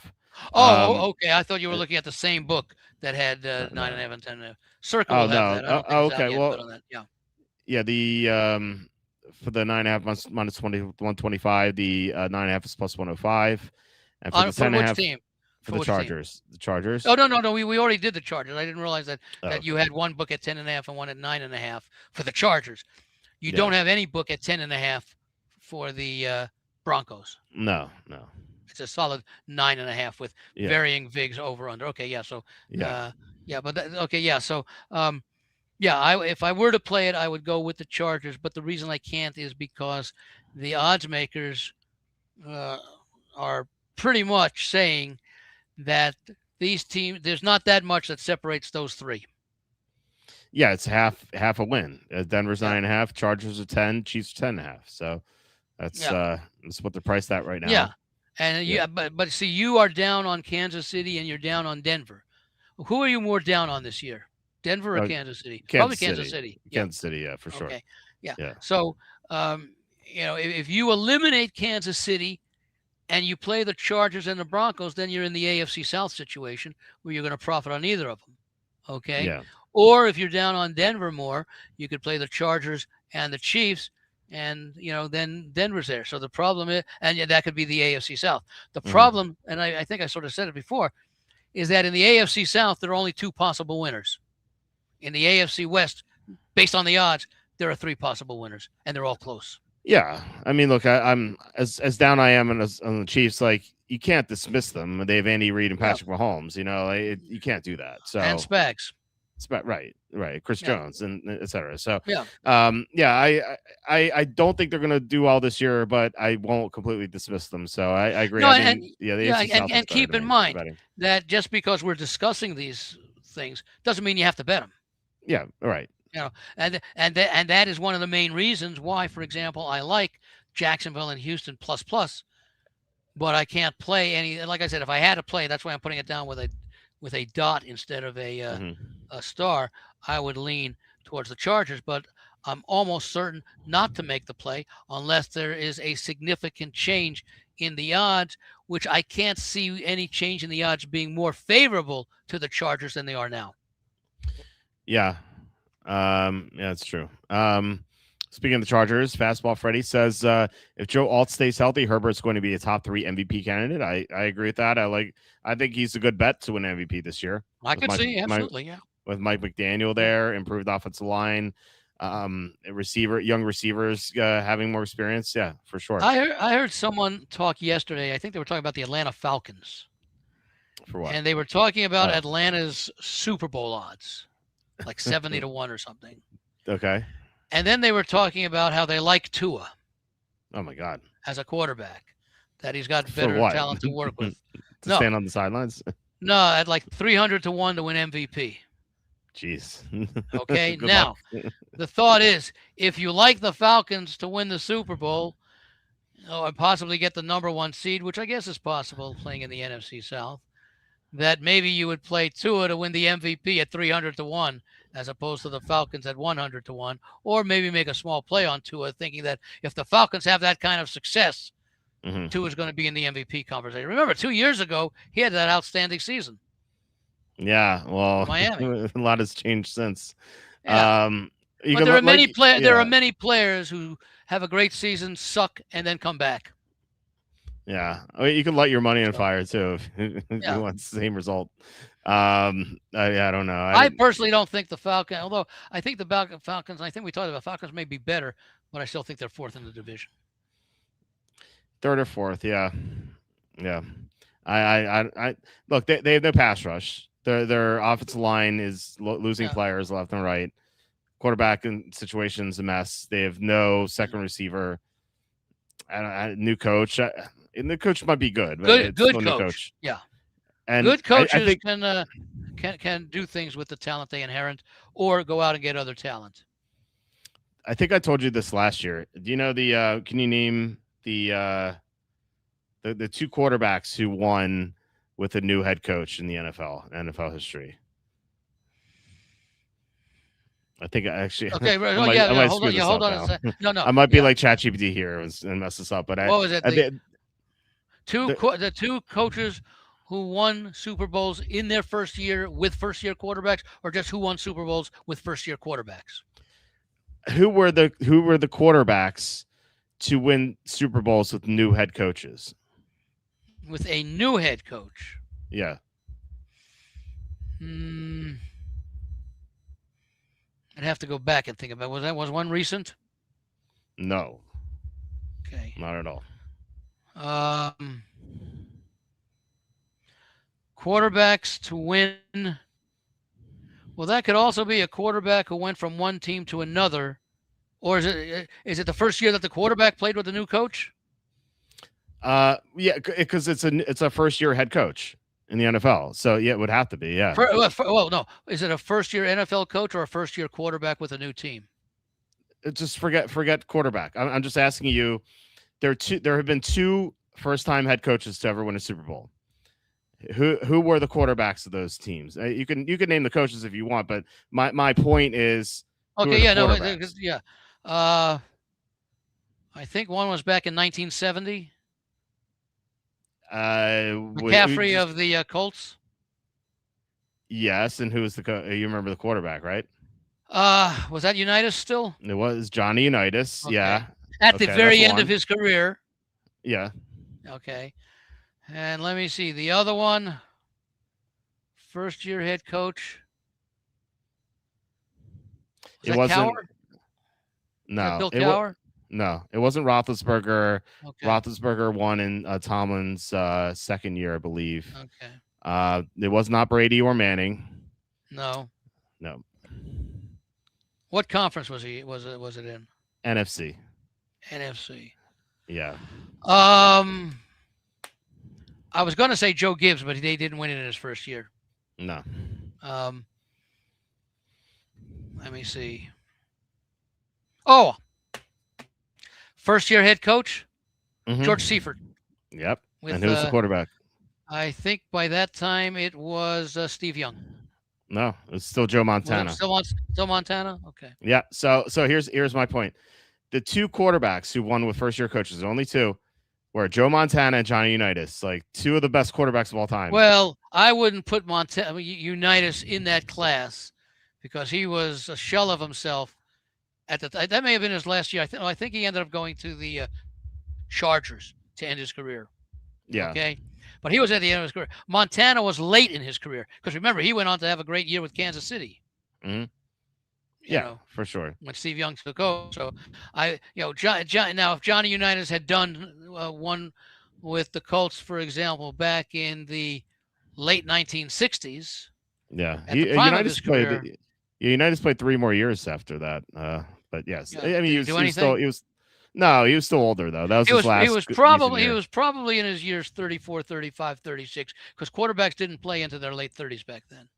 Yeah, he recall. was definitely toward the end of his career. But my Yeah. my point is that like these are still like regardless of age, there, you know, like even Peyton Manning won a Super Bowl at the end. Like they were still two of the best quarterbacks of all time, regardless of where they were. Like Unitas and Montana. And like, do you think like it's going to be Unitas, Montana, Tua?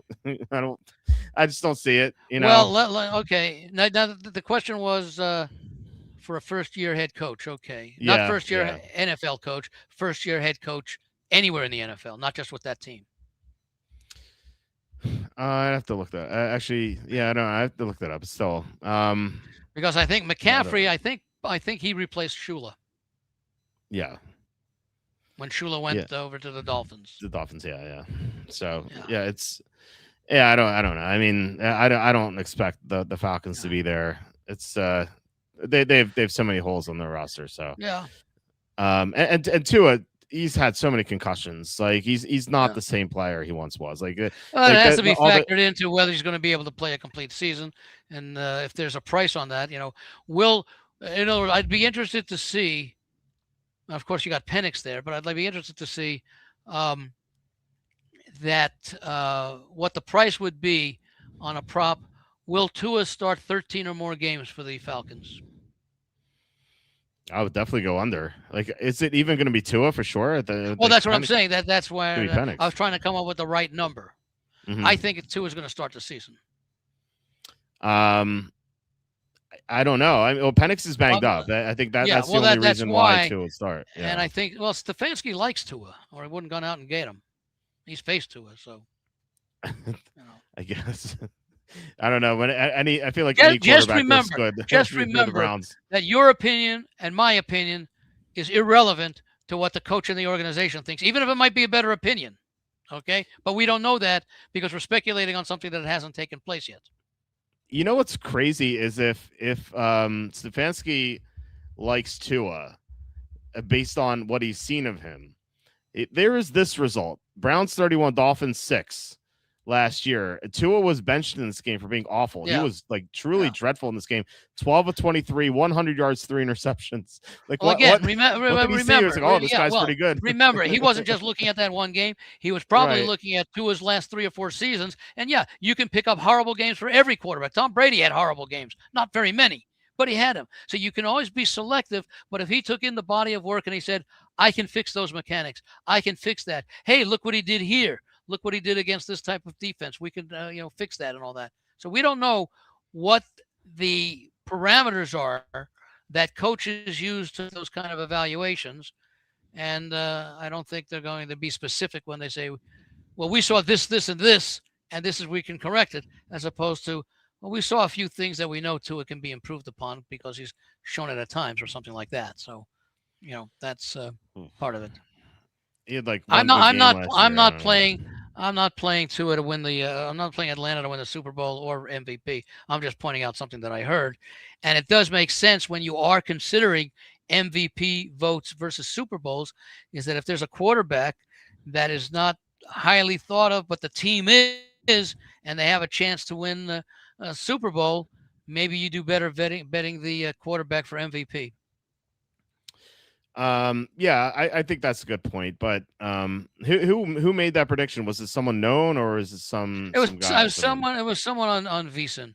I think I don't remember. I think he's a regular contributor. I don't know if he was a show host. Okay. It was on the one a few days ago.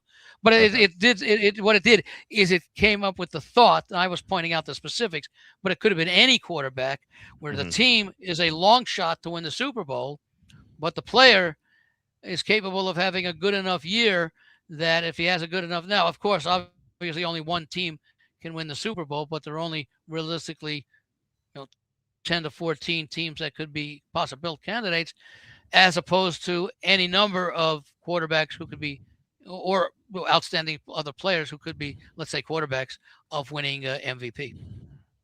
Yeah, I mean, if you're gonna go NFC South, I'd just go with the Saints and Shock. It seems like more doable. But we had a couple comments here. AD Mitchell seems like a good best ball target. I agree. I think late. I think that's pretty good. Although you have to monitor the Geno Smith situation, because if it's not him, it's gonna be Klubnik, and Klubnik is, well, you wonder how much time Klubnik will be getting in training camp, more than expected, perhaps, because of the Geno's off the field situations.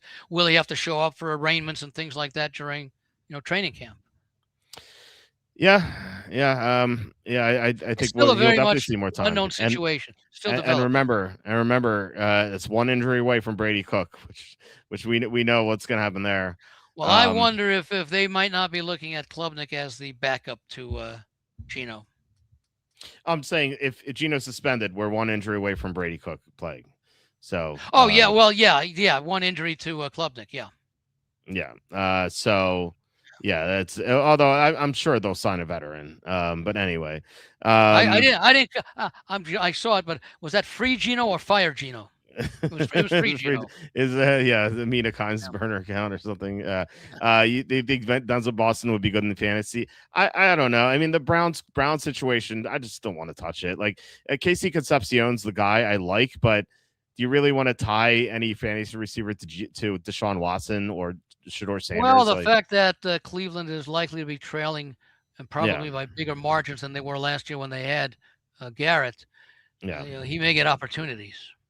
Well, the problem is, like, there's so many receivers in Cleveland. There's that's why making some of these fantasy drafts so early is harmful, to the extent that we don't know what the roster is going to look like. We don't know if Denzel Boston will be a final roster player or one of the ones who's cut. I mean, traded. That's true. That's the problem with fantasy drafts in April, May, and June. Yeah, there are benefits. There are benefits to it for sure. Like last year, I was able to get Emeka Egbuka in the 10th round, like consistently in May, June, July. So there are positives to it, but there are downsides, like you said. So you kind of have where did Buka go to last year? In like toward the season. To what NFL team? Tampa. What do you mean? No, they had a good quarterback in place, and they had some aging receivers who might have been and were injured for a good part. So that was a reasonable long shot to take a shot on at this time of the year. Well, right. But again, like I was getting him in the 10th round, it's such great value.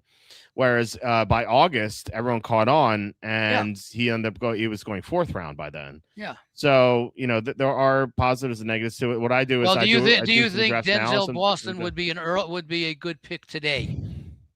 No. Okay. No, I don't. That's the point. Yeah. The problem is there's so many receivers in Cleveland. Still Jerry Jeudy's still there. Cedric Tillman. Well, that's Isaiah Bond, who was the 2nd round pick before he got in trouble. Then there's the 2 rookies. You have Concepcion and Boston. And so it's a huge mess. And I don't even know if that's going to be resolved in the preseason, because the starters don't play. So who knows? Well, I think the rookies would play in preseason. Sure, but I don't think you're going to see Jeudy. I don't think you're going to see. No, you're not. But Watson. But you're going to decide between are these rookies good enough to make the team? Yeah. Well, he's the 2nd round pick. He's going to make the team. We just don't know. There are a lot of 2nd round picks that I don't know how many they have been, but there have been 2nd round picks who have been cut.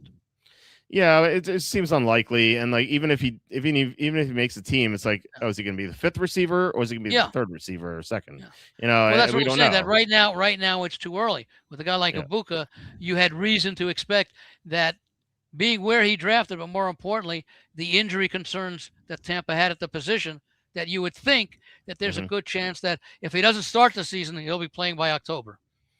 Yeah, I was actually clipped on the Fantasy Football Counselor. He's a great channel.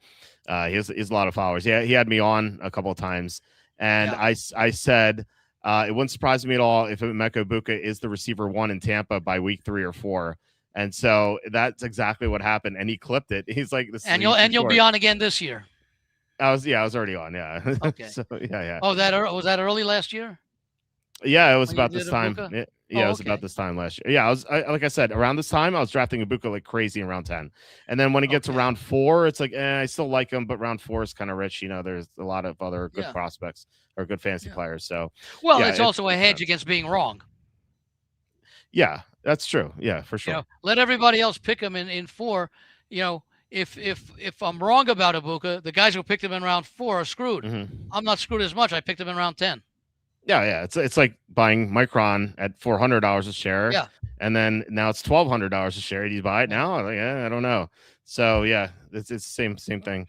Well, if you're one of Elon Musk's 4,400 millionaires, yeah, you can buy as much as you want, pretty much. Right, exactly. Any good long shot futures for college football? This is I don't know. I have Andy, not. do you like I anything? have not really done much. I usually get started in the early part of July, going doing deep dives because I want to be more prepared early on for the NFL because I'll be doing much more wagering, especially futures in the NFL than I will in college football. Especially today with the effect of the transfer portal, where teams are significantly different this year than they were last year with all the transfers and the NIL spreading around. Yeah, absolutely. So yeah, I mean, if Freddie, I would let me answer the question this way. Yeah. There probably are some very good long shot futures college football out there, but there are people who do not care about the NFL. And because there are so many teams, can have plenty of opportunities betting just college football during the fall and into the bowl season, that a lot of those long shot futures may be gone. Now, what you might want to be able to do, for those of you who are interested, you go to a place, and they would imagine they might be online or somewhere you could have access to it, where you take a look at the opening odds for Heisman Trophy winners, for example, or for the national championship, odds which came out probably back in January after the last season ended, and how they have moved between those opening odds and say what they are today. Because you would imagine, and I would almost wager on it, I would wager on it, that the majority of those significant moves are by guys who follow football, like we follow the NFL year round. Yeah. Oh yeah. And it's so much tougher now with the transfer portal, NIL, etc. Yeah. So yeah. If you come back in a month and a half and ask this question, well, we can answer it. Yeah. Walt, you do a lot of analysis of additions and subtractions in the NFL, right? Yeah. From last season to this season. So the basis of a lot of your preseason, pre-regular season ratings and the thoughts that you're throwing out, each week with me and with the other guys that you have. Mm-hmm. Well, you're only doing, and I don't mean this in a mocking way. I know. Yeah. I know. Point. Yeah. Yeah. But you're only following 32 teams. Right. There are 138 college football teams with larger rosters. So what I'm saying is that, if you're going to specialize in either pro or college, I'm not going to say it's easier, but you have less uncertainty season to season from the roster composition. You take a look at these NFL teams and you take a look of the 24 starters, including punter and kicker. So many of these teams have at least 18, 19 or more in the pros. Yep. In colleges, you could have between 11 and 15 because of all the changes, graduation, transfer, or for whatever reason, sitting out, suspension, whatever it might be. I won't put suspension or sitting out that much because you don't have sitting out anymore with the transfer rule, which I think should be changed, that if you transfer more than once, you sit out 1 year for that second school, meaning that you won't transfer or you'll declare for the NFL. Okay. But the point is that you can have some advantages by studying college football's 138 teams than you can in studying the 32 teams in the NFL, because the lines makers spend much more time studying the 32 teams in the NFL than the 138 teams in college football. Oh yeah, I completely agree with that. Yeah. Okay, so that doesn't mean I won't find some teams to play, some college football long shots. But in reality, if you take a look at the national champions over the last probably 35 to 40 years, you could probably find those years that they won the national championship they were probably amongst, I'd say, the top dozen favorites entering the season. Yeah, I would think so. Yeah, I mean, it's always exceptions to the rule, Same but I think, suspects. yeah, You know, there may be three. Indiana came out of nowhere last year. yeah, that's a Not good this one. past year when they won, but the year when they made it to the deep into the playoffs. Mhm. They were not they were like 100-1 before the season started. Right. But what they did and then followed it up with what they did is extremely rare. Oh yeah, that's true. You know, in other words, even when teams win their first national championship in a long period of time, most of those teams have had a relative amount of success in the seasons leading up to that national championship. Yeah. Getting back to the conferences, I found this interesting. The Chargers and Chiefs are tied to win the division. However, the Chargers are the favorite amongst the AFC West teams in the conference. They're plus 750, whereas the Chiefs are 8-1. The Broncos are plus 950, and the Raiders are down here at 80-1. So my thought there is perhaps again that reflects the betting action since they opened. Yeah, it's interesting. I would think that where you're looking at DraftKings, That's FanDuel, FanDuel. etc. It's FanDuel. FanDuel. Okay, what you're looking there. I would say with all of those offshore places or nationwide outside Nevada places, that those odds have probably been up since right after the Super Bowl, if not maybe even a little earlier. Mm-hmm. So they've already taken some action. Yep. Would you bet any of those? To win the conference? Yeah, 750, 800, and 950. Oh, that's right. We didn't look at those yet. Yeah. What are the numbers now? Chargers plus 750. 750. Chiefs, 750. Chiefs are plus 800, and Broncos are plus 950. I would play the Chargers at plus 750. Okay. Because the in fact, yeah, that's what okay. I'm sorry. That was the division that I wrote down. I better make that difference here. Division is my dot at plus 190, or you said up to plus 240. The conference, I would play the Chargers at plus 750 because again, I consider the best team in the division and one of the top 2 or 3 teams in the conference. I don't think that way about either the Chiefs or the Broncos. And at getting if I'm getting 750, even though I'm going up against 4 or 5 other capable teams, that's better than where there are 6 or 7 possible outcomes.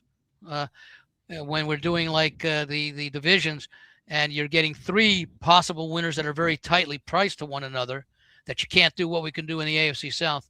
That's why I'm passing on the Chargers to win the division, because I could see either Kansas City or Denver winning. I could see one with 10, one with 11, one with 12, one with 9, maybe one 10, maybe one with 11. Mm-hmm. At least the odds suggest that.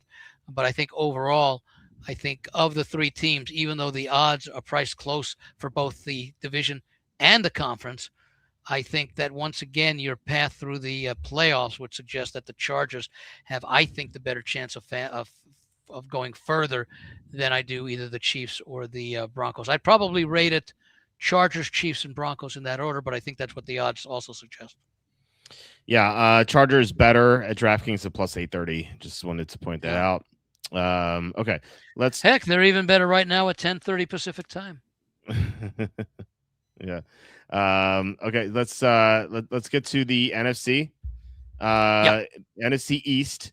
The Eagles are plus 135. The Cowboys are plus 200. The Redskins are plus 450, and the Giants are plus 550. So for the first time, we don't have a major underdog in a division here. And you like the Cowboys to win the Super Bowl. So do you like the Cowboys to win the division at 2-1? Yeah, plus 200 is a fair number. Okay. Out of curiosity. But then again, I might also consider a play on Philadelphia, because again, as much as I like the Giants and Washington to be improved, I don't know that either of them can win the division. I think Dallas has a reasonable chance. So we're talking about what, plus 130 and plus 135 and plus 200. Yeah, although DraftKings has better numbers for the Cowboys at plus 235. The other team's about the same. I could make a case. Yeah, I could make a case for the Redskins. They added defensive players, and Jaden Daniels was so banged up last year. If he stays healthy, they could have a season like they did 2 years ago. So that's mildly interesting at plus 450. What's Washington at? Plus 450? 450. I'm not sure if I'd bet it, but I would consider it. Once again, it's kind of like Jacksonville and the Patriots, what they're facing. Washington made such an improvement in 2024, making it to the NFC Championship game, Yeah. that against Philadelphia, that there was some um, regression to be expected, not as much as they had because of the quarterback situation. Okay.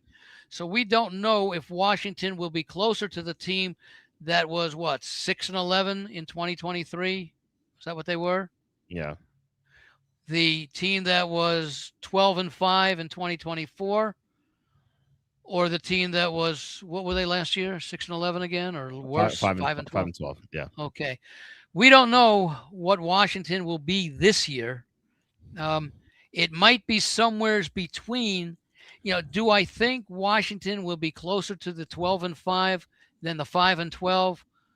I would think they would probably be maybe ever so closer to the 12-5 by going 9-8 instead of 8-9. Okay. Yeah, I think because I think, again, I think Philadelphia's established.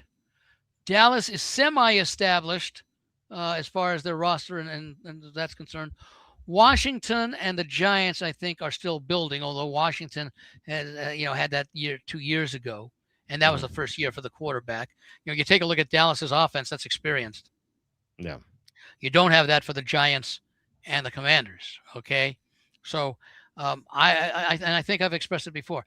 I think the gap in the NFC East, Philadelphia and Dallas, that gap is narrowing, and I think the gap between Dallas and the combination of Washington and the Giants is also narrowing, but I think it's still a gap between the top two and the bottom two. Yeah, I mean, I think you might be right. I just, Daniels is so hurt, and I know there was regression to the mean, but Daniels is so hurt last year. He got hurt 3 times. But I'm saying that they were 12-5. Yeah. I would not have been surprised if even with a healthy Daniels for the entire year that they wouldn't have gone, say, 9-8.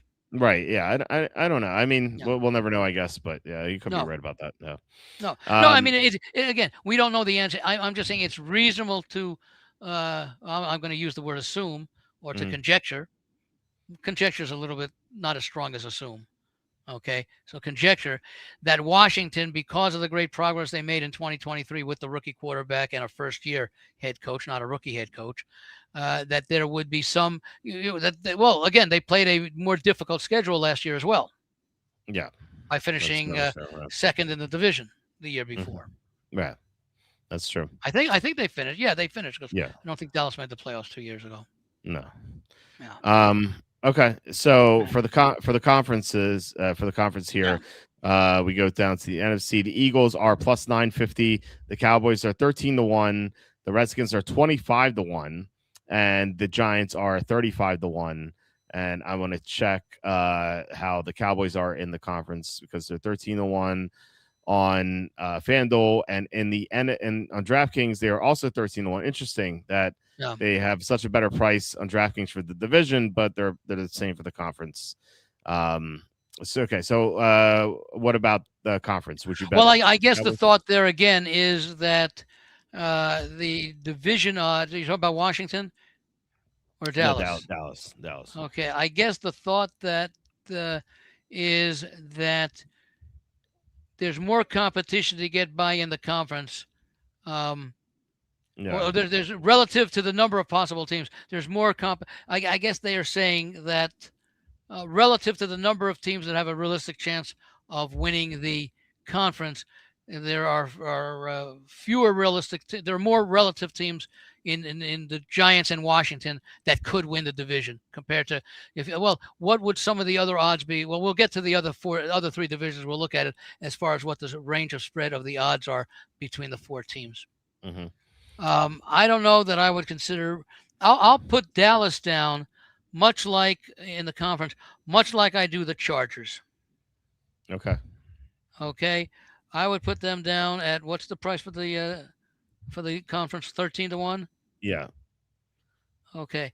As to Philadelphia,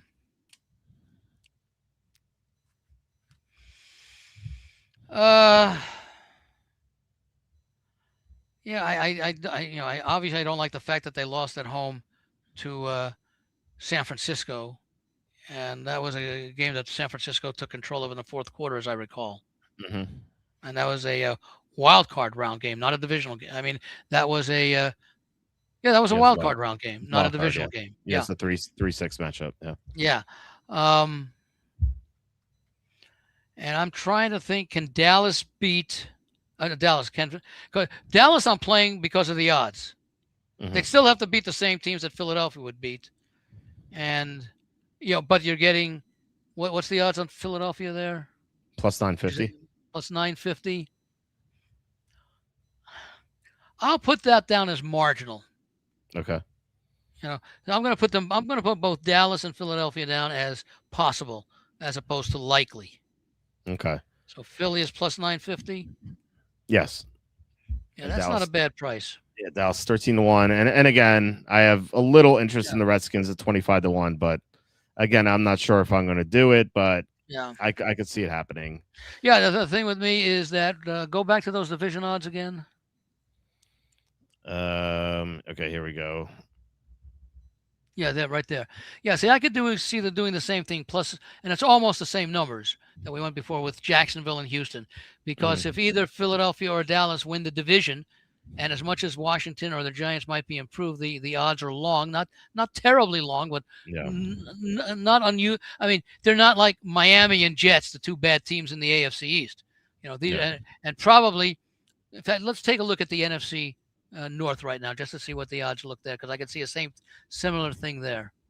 Yeah. Yeah, the Lions. Yeah, Lions are plus 145, Packers plus 260, Bears plus 320, and Vikings are 5-1. Yeah, so it's not all that dissimilar. So let's go back up to the NFC East again. Okay, because I could see, if we play the plus 135 and a plus 200, I'm basically saying I don't expect Washington or the Giants to win the East, to win the division, because one of them would have to jump over both Dallas and Philadelphia. Yeah. Okay, and they're on to do it. Okay, same thing like with Jacksonville, Houston at the top of the AFC, both at nice plus numbers, versus Indianapolis and Tennessee. I could see Indianapolis perhaps. I think their upside is maybe 9-8, possibly 10-7. But we don't know with Daniel Jones, and we don't know how we would do a full season there, and we don't know if how they're going to miss Pittman, etc. When we talked about them. Now go back to the conference odds again for a moment, because I think the point I want to make there is Dallas and Philadelphia. I like the odds of Dallas, and I like the odds of Philadelphia at 9.5 to 1, because the realistic odds probably, considering the number of teams, again, if I base it on how many teams do I think can realistically win the Super Bowl, and is there a solid favorite? Who's the top team in the NFC conference? The Rams to win the Super Bowl, plus 290. Okay. Yeah. We've talked about it before, the issues with the Rams. Mm-hmm. With the short yardage situation and the special teams. I don't know that at plus 290, I don't know that that's a prohibitive favorite in the NFC. So I could see a team with 9 or 10 to 1 odds winning the conference. Because a lot of these teams that'll win will be knocking each other off on the path to get to a conference championship game. Yeah, man. So that's the three why I would favorites consider from the both. same division. Yeah. Yeah. And only 2 of them can make it, like last year, to the conference championship. Right. Yeah. So I will put Dallas at 13 to 1 and Philly at plus 950 as possibles. Okay. As opposed to likelies. I haven't made any conference bets yet, so I'm going to use those 2 terms. Okay. All right. Let's go to the NFC North, formerly the NFC Central. The Lions are plus 145. The Packers plus 260. Bears plus 320. The Vikings are plus 500. We both really like the Lions this year, so we have to look at them plus 145. I'll check DraftKings in a second. But the Bears at plus 320 look like great value to me. Yeah. So what are your thoughts? That's the one that I have down here as a likely play. Yeah. On DraftKings, I don't think last year plus 180. Right? Yeah, I don't think last year was a fluke for the Bears. I don't think so either. DraftKings, and I like their off-season moves, a lot of them. Most of them. DraftKings has the Lions at plus 180 instead of plus 145, which is a huge difference there. So Yeah. I don't like Green Bay. no, not at all.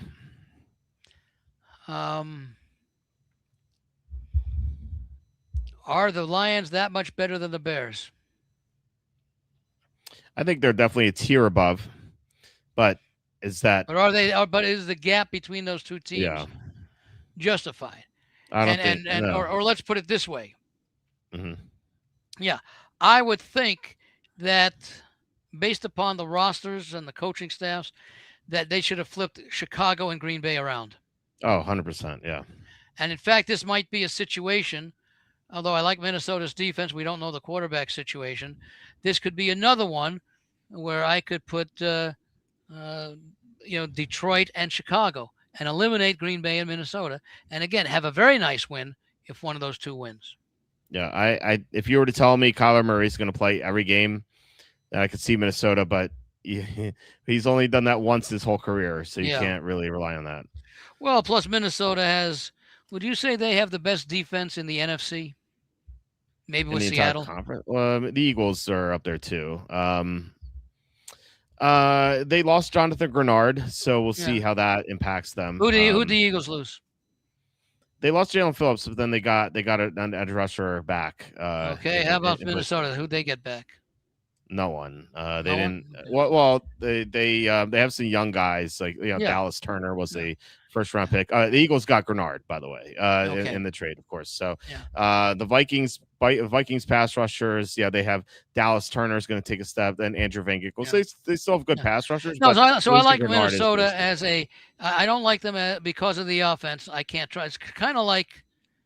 Well, it's probably unlike any other team. I was originally going to say Indianapolis, but Indianapolis doesn't have a quality defense. But, maybe it's a team like a Denver. I like their defense like I like Minnesota, but maybe their offense is a question mark. So that's what would keep me off of Minnesota to win the division. So what's Detroit's price plus? 145 here, 180 at DraftKings. Okay, so I'll use 170 overall. Okay. Could use 160, whatever. That might be another tandem where I play Chicago and Detroit. Yeah. Although I could give both Minnesota and Green Bay, I give Chicago more of an edge, and I think that Chicago should be the second best team. Now I think what a lot of I don't know how much the sharps really play these kind of futures, tie their money up, but those who play it, I would think a lot of people are playing that regression theory. That the Bears improved so much last year. But again, that's a specifically different situation. They got one of the best offensive, if not the best offensive minds as a head coach. Not only that, they got him away from where he was the architect of the Detroit Lions offense. Mm-hmm. Right. And, so that's a different situation. They drafted well, the Bears did. They filled in a number of holes, and maybe they won't win. Well, what did you say they were? 12-5 last year, or 11-6? I thought they were better than 11-6. They were 11-6. Okay, but I think they can be better than that this year. Yeah, I worry about the pass rush, but they have. In other words, I think the decline we see out of Green Bay will be offset by the improvement we see in Chicago. Yeah. I definitely think Chicago's the number 2 team here over Green Bay. In fact, Green Bay could be number 4. So I think I like Houston, Jacksonville more, but I think that this one works. Yeah, because I think you can largely rule out Indianapolis and almost certainly rule out Cleveland. I'm not sure that you can rule out both Green Bay and Minnesota. I don't know which one you would think would have a better chance, but I think both of those are better than Indianapolis. Meaning that I think Chicago and Minnesota and Green Bay have a better chance of dethroning either Detroit or Chicago than Indianapolis has of dethroning Jacksonville or Houston. I agree with that. Yeah. Houston, I guess. Yeah, I agree with that. Yeah. Yeah. So that's why, I would feel more comfortable. Well, again, I also still feel comfortable with the Dallas and the Philly one. Mm-hmm. Okay. All right. Let's look at the conferences. The conference between these teams. The Lions are plus 850. The Bears are 14-1. The skip them. The Packers are 12-1. That's I kept scrolling down. Yeah, there it goes. And the Vikings are 25-1. So Once again, Bears I'll put 14 is dots pretty with good. Chicago and Detroit. Yeah. 14-1's a nice price. You know, I do like Yeah. Detroit better, but 14-1 is Yeah. is looking pretty tempting. And Detroit at plus 850 is not far from the Dallas and Philadelphia. Yeah, that's true. Yeah. Although I would say again that Philadelphia and Detroit, I would think Detroit may have the better chance at beating Chicago than Philadelphia does of beating Dallas. You think Chicago's a better chance of beating Detroit than Dallas has of beating Philly? No, Yeah. I think that no, I'm looking at the shorter odds, the Detroit versus Chicago and Yeah. Philadelphia versus Dallas. I think Detroit has a better chance of beating Chicago than Philadelphia. Than Philadelphia does. And you know what? I think it's probably the other way around. Philadelphia has a better chance of beating Dallas because Dallas, is showing the improvement than Detroit does of beating Chicago because Chicago won the division last year, even though it was only with 11 wins. Yeah. But the spread is pretty close. The difference is the spread is only there's a 550 difference between Chicago, Detroit, and a 350 difference between Philadelphia and Dallas. Yeah. But that's why I don't have a strong opinion on any of those four, but I would consider all four of them. Yeah. I think that's fair. Breezy the critic asking, sorry, first time here. What winners do you have so far? We both like the Bengals and Jaguars a lot to win the division and also to win the conference. And we like Detroit and Chicago for value, but plus Chargers for the conference too, but the Bengals and Jaguars primarily so far. So welcome Breezy the critic. Yeah. And by the way, when you get some time, listen to the first, go back here the archive. Yeah, for sure. Yeah, we touched on a lot of different things. Yeah, and in past episodes we did win total breakdowns for every team. Like we're going to do those again. Yeah. In coming weeks. I don't know when exactly we'll start. Sometime in July. Yeah, I would think so. Yeah. Okay. Let's go to the NFC. Your favorite division. Yeah, everyone's favorite division. The NFC South. The Buccaneers are plus 200. The Saints are plus 260. The Panthers are plus 300. The Falcons are plus 320. This is the tightest division we've seen so far. And we both like the Saints, and Tampa, a very odd favorite, plus 200. But that's Saints, the experienced team. Right. Been there, done that. Right. It's everyone 4 or 5 years used to it. I think what they win 3 or 4 division titles and then tied last year. Yeah. 8 and 9. Yeah. So they've been around Mayfield the block. establishing now as a solid NFL quarterback. Mm-hmm. I would say, in fact, would you argue right now that he's the best of the 4 starting quarterbacks? Mayfield, yeah, I would think so, yeah, for sure. Yeah. Well, I mean, Shock could overtake him right now. Well, I'm saying, but right now, Mayfield. Yeah, right, yeah, right now you have to say Mayfield, but by the end of the year, I think we could identify Shock as the best. But the Falcons are plus 425. Well, again, keep in mind, we both like Shook, but again, keep in mind that opposing coaches who knew nothing about him last year now have a good half season of film to break down over the off season, and maybe they spotted something that Tampa did, or that New Orleans did to disguise his vulnerabilities. But then again, Kellen Moore did an outstanding job with number one. He made the decision, which wasn't a tough decision, but still many coaches might not make that decision, and was rewarded with the good performance down the stretch. Yeah, Moore could neutralize that for sure. The guy on VSiN might be excited to see Falcons plus 425 here, as opposed to. I don't know that he was going to play him. I think he was just. I know. Making the comparison there, but yeah. Yeah. Okay, these are the division odds.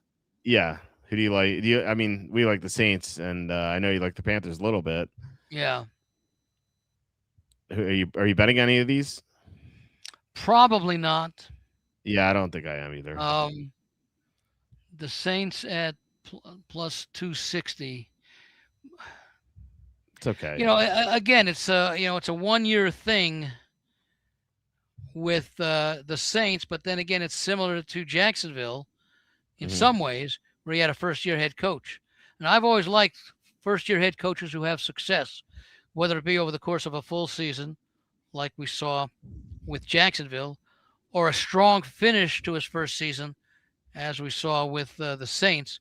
That I like to look for those teams, even notwithstanding what I said about the year, even with a quarterback. Well, it wasn't a change of quarterback, although you could argue it was a change of quarterback with Trevor Lawrence because he was not the same quarterback last year that he had been in the first several years of his career. And Right. Shuck, of course, was the starter for 7 or 8 games, I think, if Yeah. it was that many. So I would lean to the Saints. I rank the Panthers as the second best team in the division. I have Tampa Bay in third, and despite my praise using the example of Atlanta, I have Atlanta fourth, Yeah. largely because when I compare Tampa Bay and Atlanta, I think Tampa Bay has the edges on both sides of the ball, especially at quarterback. I agree with your order. But even still, Saints plus 260 doesn't seem good enough to me. Yeah, So it's okay. I like it's kind of, worse. if I had to make a bet on one team, I would bet on New Orleans. But Yeah. again, I don't have to, and that's why I'm just giving it a dot. Yeah. Yeah, I agree. And what's their price there? Plus 260? 260, yeah. And 265 on DraftKings. So again, shop around. It's about the Okay. same. In the conference, not that we're necessarily going to bet these. The Buccaneers are 25-1. The Saints are 35-1. The Falcons are 35-1, and the Panthers are 33-1. So they're all grouped here together, which makes sense Yeah. because they're so tight here. But the Saints have tied for the longest odds, even though they're the number 2 favorite in the division. So, which is a little weird. The Saints 35-1 to win the conference. No, I'm not gonna bet any team in that division. I know. It's been so mediocre or poor for years that I can't. Is there an outside chance for two teams to make the playoffs? Very far outside, like the distance between Alaska and New Hampshire.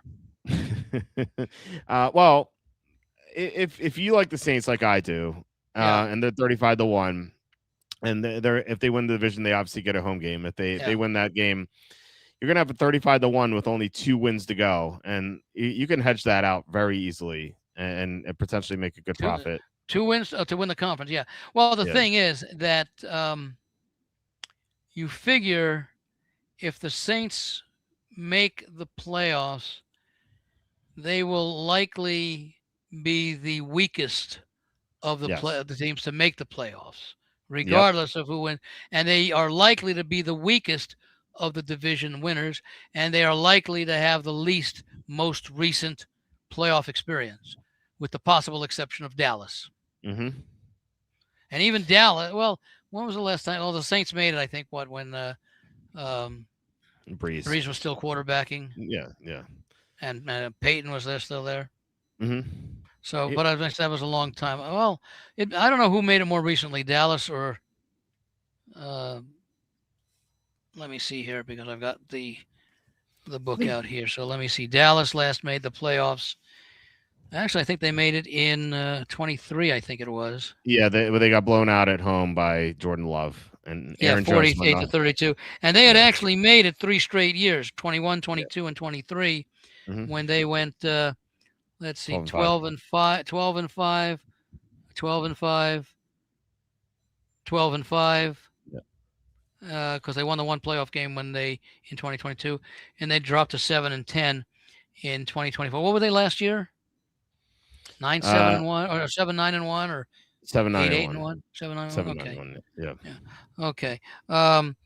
Okay. So they made it 3 straight years prior to 24 and 25. And let me see the Saints. Let's see, their last playoff year was. I didn't realize it was this far back. Two, It's three, 2020. 2020. They actually beat Chicago and then Yeah. lost at home to Tampa Bay. That was the COVID season, but Yeah, that that was was also the first, second, third, fourth year in a row that they made the playoffs. So that was the famous Mitchell Trubisky was the first player to win MVP in that Bears Saints game in the playoffs. yeah. It was a very, very impressive that he won the MVP. Where's he the backup now? He was in Buffalo, Tennessee, I think. I'd have Yeah, to I think it see. may be Tennessee. Yeah. Yeah, because I think I asked the question, who do you yes, prefer, yeah, Trubisky or Levis? And I yeah, think you yeah. answered Trubisky. He's in Tennessee. Yeah, and MVP winner Mitchell Trubisky, the first and only, I think, to an MVP. I didn't know they had MVPs for a playoff game. No, MVP. N as in Nancy. MVP. Okay. That was the Nickelodeon game, and okay. they had the kids. Was that the one with all the slime and everything? Yes, they had the kids vote for MVP. Or as I call it, as I'll have it, the Play-Doh game. Yeah. They had the kids vote for it, and the kids voted Oh. for him, even though he lost. I don't know if it was a troll or if they felt bad for him, but he won the trophy. And how many kids does Trubisky have? How many what? How many kids does he have? As many as Philip Rivers? Okay. Oh, right. Yeah, they're all his kids. Maybe yeah. maybe they would have all voted for their dad. Yeah, maybe. Yeah, it was. They handed the trophy and everything after. It was so embarrassing. Yeah. But anyway, no, the Saints would have to play. Probably they would have to play the second place in the NFC West in the first round of the playoffs. But here's the catch: if it's Seattle, what if we have a recreation of the Marshawn Lynch earthquake game, except that the Seattle was except Seattle wins this one on the road. Right. Seattle wins this one on the road. Well, no, it would be the Saints winning at home. What if it's like Travis Etienne that's causes? Right. Yeah, that's Travis right. Etienne causes a tsunami with his long run or something. It'd be Seattle coming in with a better record. Yeah. That'd be fun. And I don't know, whatever. He says he's talking about the Bengals when healthy because Burrow's played a full season. They go far in the playoffs when he plays full season. Yeah, that was what we're talking. We mentioned that like this is the first off season the Bengals have had with like no drama in like 4 years. Yeah. So yeah, it is. I think they're gonna be good. Well, not only that, it's kind of like my reasoning with Dallas. Bengals addressed their glaring weakness that kept them from doing anything the last few years. Yeah, how was their defense the year? How was their defense the year they lost to the Rams? It was really good. They had some really good players. Like they had DJ Reader. They had Jesse Bates. So this year this year should be their best defense since that team. Since that, yeah. Because after they lost the Super Bowl, and the year after the year they lost the Super Bowl, the year after they lost in the AFC Championship to the Chiefs. Remember when Mahomes got hit out of bounds and like the penalty, right. After that year, they lost like their entire defense, and they haven't been the same since. But now they have good defensive players. It's not like an amazing defense, but if they could be average, and if Joe Burrow stays healthy, like that, the sky's the limit for them. You know. Yeah. Well, I know you agree. So. No, I was going to say, well, you still think the Chargers overall are the better team? Not by I don't know if by a lot, other than the experience and the coaching. Well, yeah, the coaching's the big edge for the Chargers. Yeah. I think they're pretty close. I think the Chargers by a little bit, but the head coach, the coaching. I think the Chargers have better proven defensive talent. Yeah, they do, and but the Bengals could catch up this year. Not that I expect the Chargers to decline, although Minter being gone. Although I think I do like the guy who came in to replace him at the Chargers, but I think that the Bengals will be that much improved. Yeah, and the one edge that the Bengals might have in the playoffs, so it could be two edges. One, Joe Burrow has been more clutch. I don't know if you believe in that, but like Justin Herbert has no playoff wins.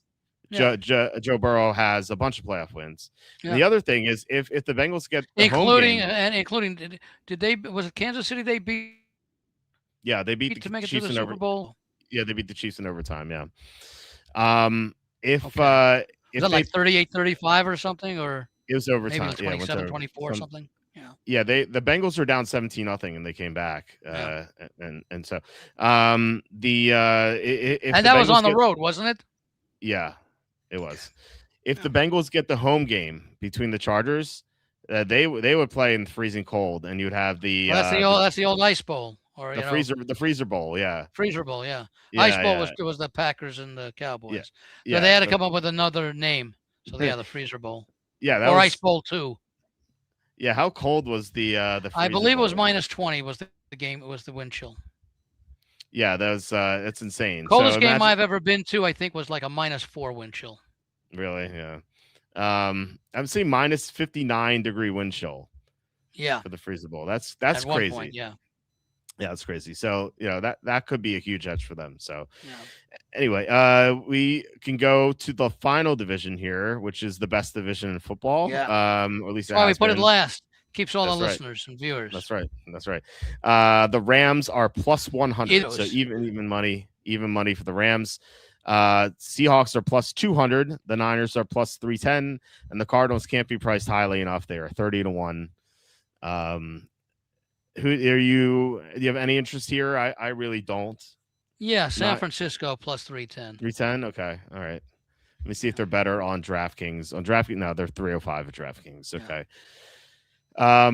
Yeah, it's interesting. The Niners always have these injuries. Like it's not just 1 year or 2 years. Like it's every single year with these injuries. Yeah, but a couple of years ago, didn't they have a great season a couple of years ago, even with some injuries? Yeah. In 2024. Right. That's why And the fact that they made it to 12-5 last year with even worse injuries, significant injuries, that's a testament to the overall organization and to Shanahan. Yeah, and that was to, incredible. Sean Lynch. Yeah. It's almost. Imagine what they could do if they're fully healthy.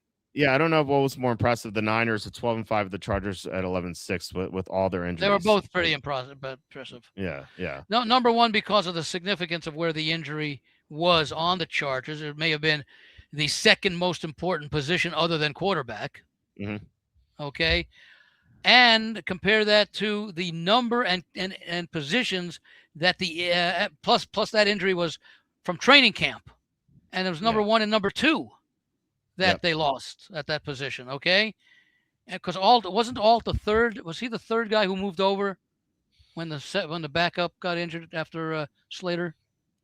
No, Alt was moved over. That's right. Alt was moved over, and then he got injured, and so the number 3 guy at the position did a good part of the year till Alt came back. So that was impressive because of the position. You know, the what is it? The left tackle there. Yeah, both tackles. Right. Both tackles are out. Yeah. But especially the Niners, on his blind side. But the Niners had Trent Williams all year too, except for one game at the end. Yeah, but they also had key injuries to Bosa and Warner and Purdy was out. Purdy was out for a while. Purdy was out for a bit. Yeah, although Jones actually did a pretty decent job filling in there. And who else did they lose? Ulchek, was he out for a while? Kittle was out for about half the year. Yeah. Pearsall's out for a bunch of games. Pearsall was out. Yeah. Their first round pick, Michael Williams, is out for a while. Right.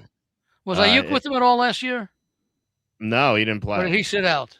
He sat out, yeah. Okay. But he was coming off the torn ACL anyway, so yeah, I don't think he could have played. Yeah, so I mean, look, they got to 12-5, considering that they played Seattle and the Rams twice.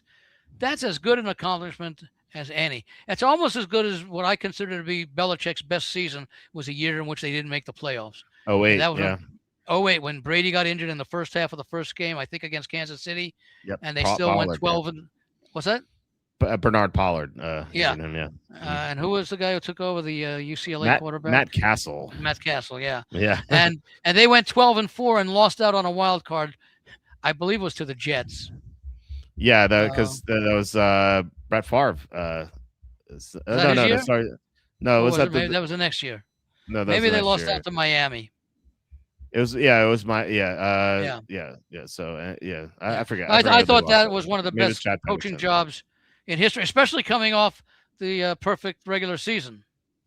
Yeah, that was also the season. Yeah. That was also the season where Belichick got crossed up with the Wildcat. That was Yeah. one game they got blown out by the Wildcat. Yeah. And if it wasn't for that, they would have made the playoffs, which is funny. So that was just an amazing season. But yeah, so I mean, Shanahan did a really good job, and I think John Lynch goes underrated. He doesn't hit them all, but he hits many of them. So this is a team that has been solid really for a number of years, but with a couple of down blips in between.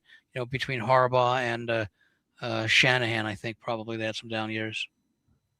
Yeah. Yeah, so I mean, all three of these teams can obviously win the Super Bowl, but the Niners are playing. And I think they can all win the division. I think it's a toss-up. Yeah. If you consider that the 49ers won 12 games last year, you can understand Seattle winning 14 games. They were really good defensively all year, and did what they needed to do on offense with a great running game. And Darnold proved that what he accomplished for much of the season before at Minnesota was, if it was not a fluke, it was certainly very coincidental that he had just as good a year last year. And then the Rams were good from start to finish. They faded defensively down the stretch, okay? But they still managed to win 12 games. So if the 49ers could win 12 games with the I think most people would have to agree, of those three teams, which team was challenged the most over the duration of the season? I think you'd have to say San Francisco. Yeah, I would agree with that. Yeah, for sure. And yet they still managed to have, double digit, not just double digit, but 12 wins. So if I can get, what is it here? What do we say? 310? Yeah. That's worth taking. They may not win it, but unless they fall off the earth. You see, now people say, well, they were only 6-11 the year before. Well, that's because they had all those injuries. I think, no, it was 2 years ago. 2 years before that, they were 6-11. They had all the injuries, and then they bounced back, I think, to like 11-6 or something the following year. No. In 24, they were 6-11 because that was the year McCaffrey barely played. He played 4 games. That was a year when they also had injuries. Yeah, but in 23, they went to the Super Bowl against the Chiefs. Yeah. So so it's only 1 year where they were down like that. So but I'm saying that was not that was a fluke year because there were explanations for it. Yeah. They had a ton of injuries, more so than they had last year, and so you would expect. Yeah. So So I'm going to go back here. For example, 2021, 12-8. So they were so they were 10-7, I guess, in the regular season. Mm-hmm. Because they won 2 games and then lost one. Obviously, if they win, they lost the Super Bowl, right? Yeah. So they had 7 regular season losses. Yeah. I thought in 21 that was the year they lost in the NFC Championship. Yeah, they lost to the Rams. Yeah. So they had So either way, they lost their last game they played. Mm-hmm. Meaning that they had 7 losses before they lost to the Rams. So they had 7 regular season losses. So they must have had 10 regular season wins. Mm-hmm. Yeah, because they won their first playoff game. It's against Dallas. They won 2 playoff games that year. Yeah. In 21. But the point is, even including the postseason, 12-8, 15-5 when they lost the Super Bowl, 14-6 in 2023, and then 6-11. Yeah. And the 6-11 is the outlier based upon their record in the 3 preceding years and the year that followed. Yeah. In other words, last year they were more like the 21, 22, and 23 teams, even with the injuries that cost them in 2024. Exactly. So you So wouldn't. 310, I think is a realistic play. Not that I think they're going to win, but I think that all 3 teams in this division should be a lot closer. And if I'm getting 3-1,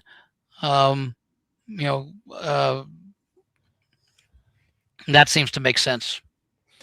Yeah, it's definitely the one I would play if I had to play one of them. I'm not sure if I would, but it's definitely in the conversation. No. As far as the conference is concerned, we have the Rams at plus 290. They're all the 3 favorites here. The Rams are plus 290. The Seahawks are plus 550. The Niners are plus 850. Let me see if I can get anything better in the conference at the DraftKings. Rams are plus 295, Seahawks plus 600, and the Niners are plus 960. So we have better numbers here on the Niners and Seahawks. Okay, so what are the numbers? Rams are plus 295, the Seahawks are plus 600, and the Niners are plus 960.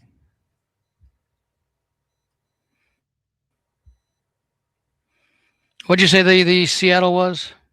Plus 600. You know what? I might, since I played San Francisco to win the division, maybe I play Seattle to win the conference. Oh yeah. Okay. I like those odds. Okay. I mean, in other words, if I get San Francisco to win the division, I made my money on that. But Seattle is still in contention to win the conference. Yeah. And you could always, if the Rams get off to a slow start, like if they lose to the Niners in Australia, you're going to get a better number anyway. So I don't know if you would that early in the season on that one loss. I mean, right. But yeah, 2 or 3 weeks of the season. So what's Seattle to win the conference? Plus 600. Plus 600, yeah. In other words, if I bet San Francisco, okay, to win the division, and I bet San Francisco to win the conference, and they don't win the division, I'm out 2 bets. On the other end, if I bet San Francisco to win the division and Seattle to win the conference, I've still got 2 possibilities, even if San Francisco doesn't win the division. Yep. Although obviously San Francisco could also, I could have it reversed. But I like the odds on San Francisco. But I can still work I can still lose both bets with San Francisco winning the conference and Seattle winning the division. Yeah, you're sort of hedging it almost. But not quite. But yeah, still. I'm giving myself 2 ways to win. The difference is San Francisco to win the division is going against 2 other comparably priced teams, and Seattle is going against theoretically or logistically, or not logistically, but logically, 6 other teams. Yeah. So I'm getting 6 to 1, which are the true mathematical odds if there are only 6 possible opponents that could beat them. Now, obviously, the chances for each opponent is different. So the odds are not really 6 to 1 because they may have a better chance of beating a team like, let's say, a Chicago or a Detroit, and not as good a chance of beating a Rams or San Francisco, depending upon how the division folds out. And San Francisco could be, the division winner and the number 1 seed overall. So so I like that strategy. Yeah, I think that's pretty sound. I like that too. Yeah. Okay. Well, that's and by the way, because when we did the NFC, I did not have Seattle as a Super Bowl play at 12 to 1, but I do have the Rams marked for. Well, I do have the Rams in pocket at 7 to 1 to win the Super Bowl, and I said I would play San Francisco at 17 to 1. Okay. Haven't played that one yet, but I already have the Rams, which is the 3rd team in the division. So. I could cash all 3. I could cash none of them. Yeah, we were talking about bonuses before. BetMGM gave me plus 825 for the Rams to win the Super Bowl about a week and a half ago. So always look out for those bonuses. You can get a much better price on something you're going to want to bet. So you don't have to do it now. These odds aren't going to change unless there's a crazy trade that the main thing is you can use those bonuses on anything, right? You could use it on a baseball game tomorrow if you wanted to. Yeah, you could do it for the golf. The point is that you can take that quote unquote free money and bet it on something at really good odds that you might not normally bet the same amount on if you want to bet it out of pocket. Exactly. Yeah.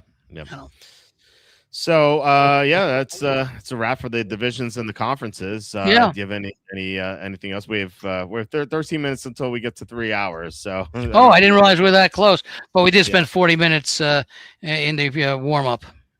Yeah, we opening were the NBA draft and Turner NBA draft. And we'll have to see what happens with Arnold. Geno Smith, you have to worry about him. Josh Jacobs, another guy who he's going to be suspended potentially. For a team that doesn't need any sort of thing like that, given your opinion of them and my opinion sort of Green Bay. Yeah, Parsons going to be out for 6 weeks already. Yeah. Now there might not be. Has that been definitive, or is it expected right now, projected? They didn't put him on. Yeah, they didn't put him on the PUP list yet, but they've said that he's going to probably start the year on the PUP list. I mean, the torn ACL was in December, so it's going to be tough for him to play early. And I remind everyone again, the Packers. It depends. Go ahead. Oh yeah, they did not win a game after Parsons went out. But they what's his work ethic? What's his work ethic like? I didn't Is he hear known? anything bad Yeah, is he about it. known as? Yeah, okay. The other question I have is how many games did they play? How many games did they lose since when after Parsons went out? It's like 4. I think they played the Bears twice, and then they well one of the games was an asterisk. It was week 18, so the starters didn't play. But the Ravens, they got blown out by the Ravens, so they lost to the Bears 22-16. They lost to the Ravens at home 41-24. Then the week 18 Yeah. will count, and then in the NFC champion NFC wild card round, they lost to the Bears 31-27, Yeah. allowing 31 points to the Bears.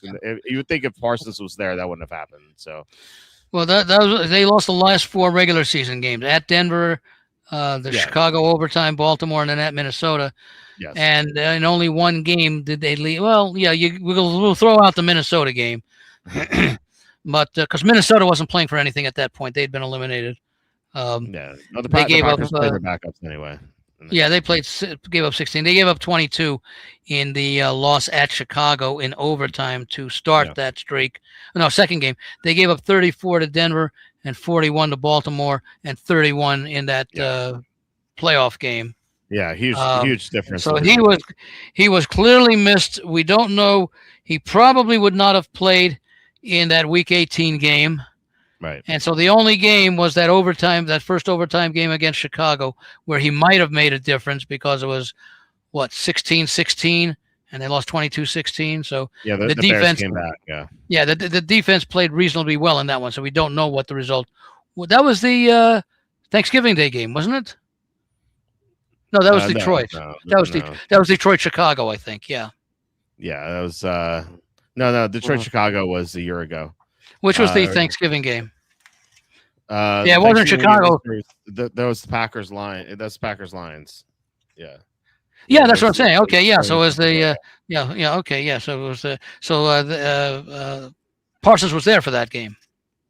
Yeah, he was. Yeah. Let me just see here because I was looking up Chicago's record, and it was Green Bay. Yeah. So let me see Green Bay.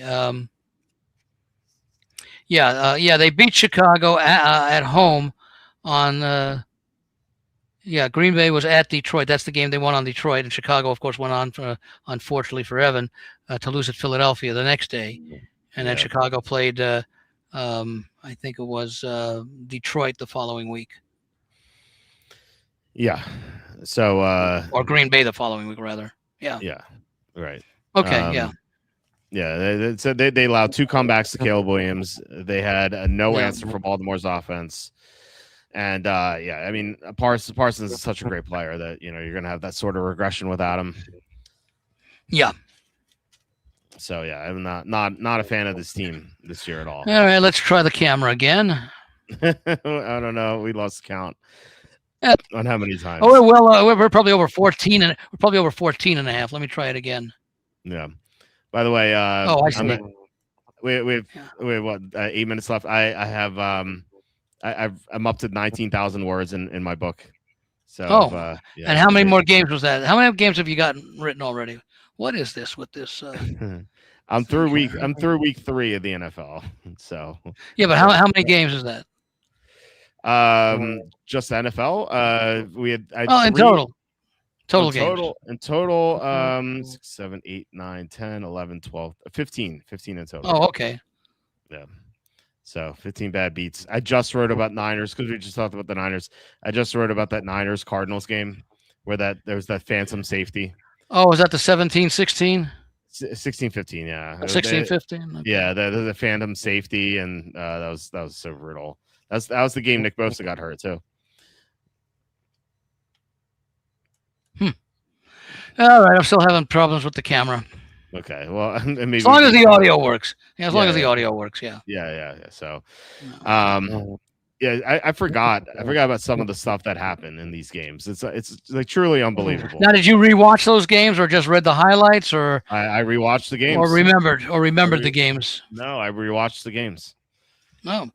Yeah, and it's just like it's incredible how like these things happen in these games, and you're like, what? How can all these bad things happen? So I don't know. I hope people find the book entertaining. I'm having fun writing it, even though even though I lost a lot of money on these games, just all these bad beats. But it is fun to do. Hmm.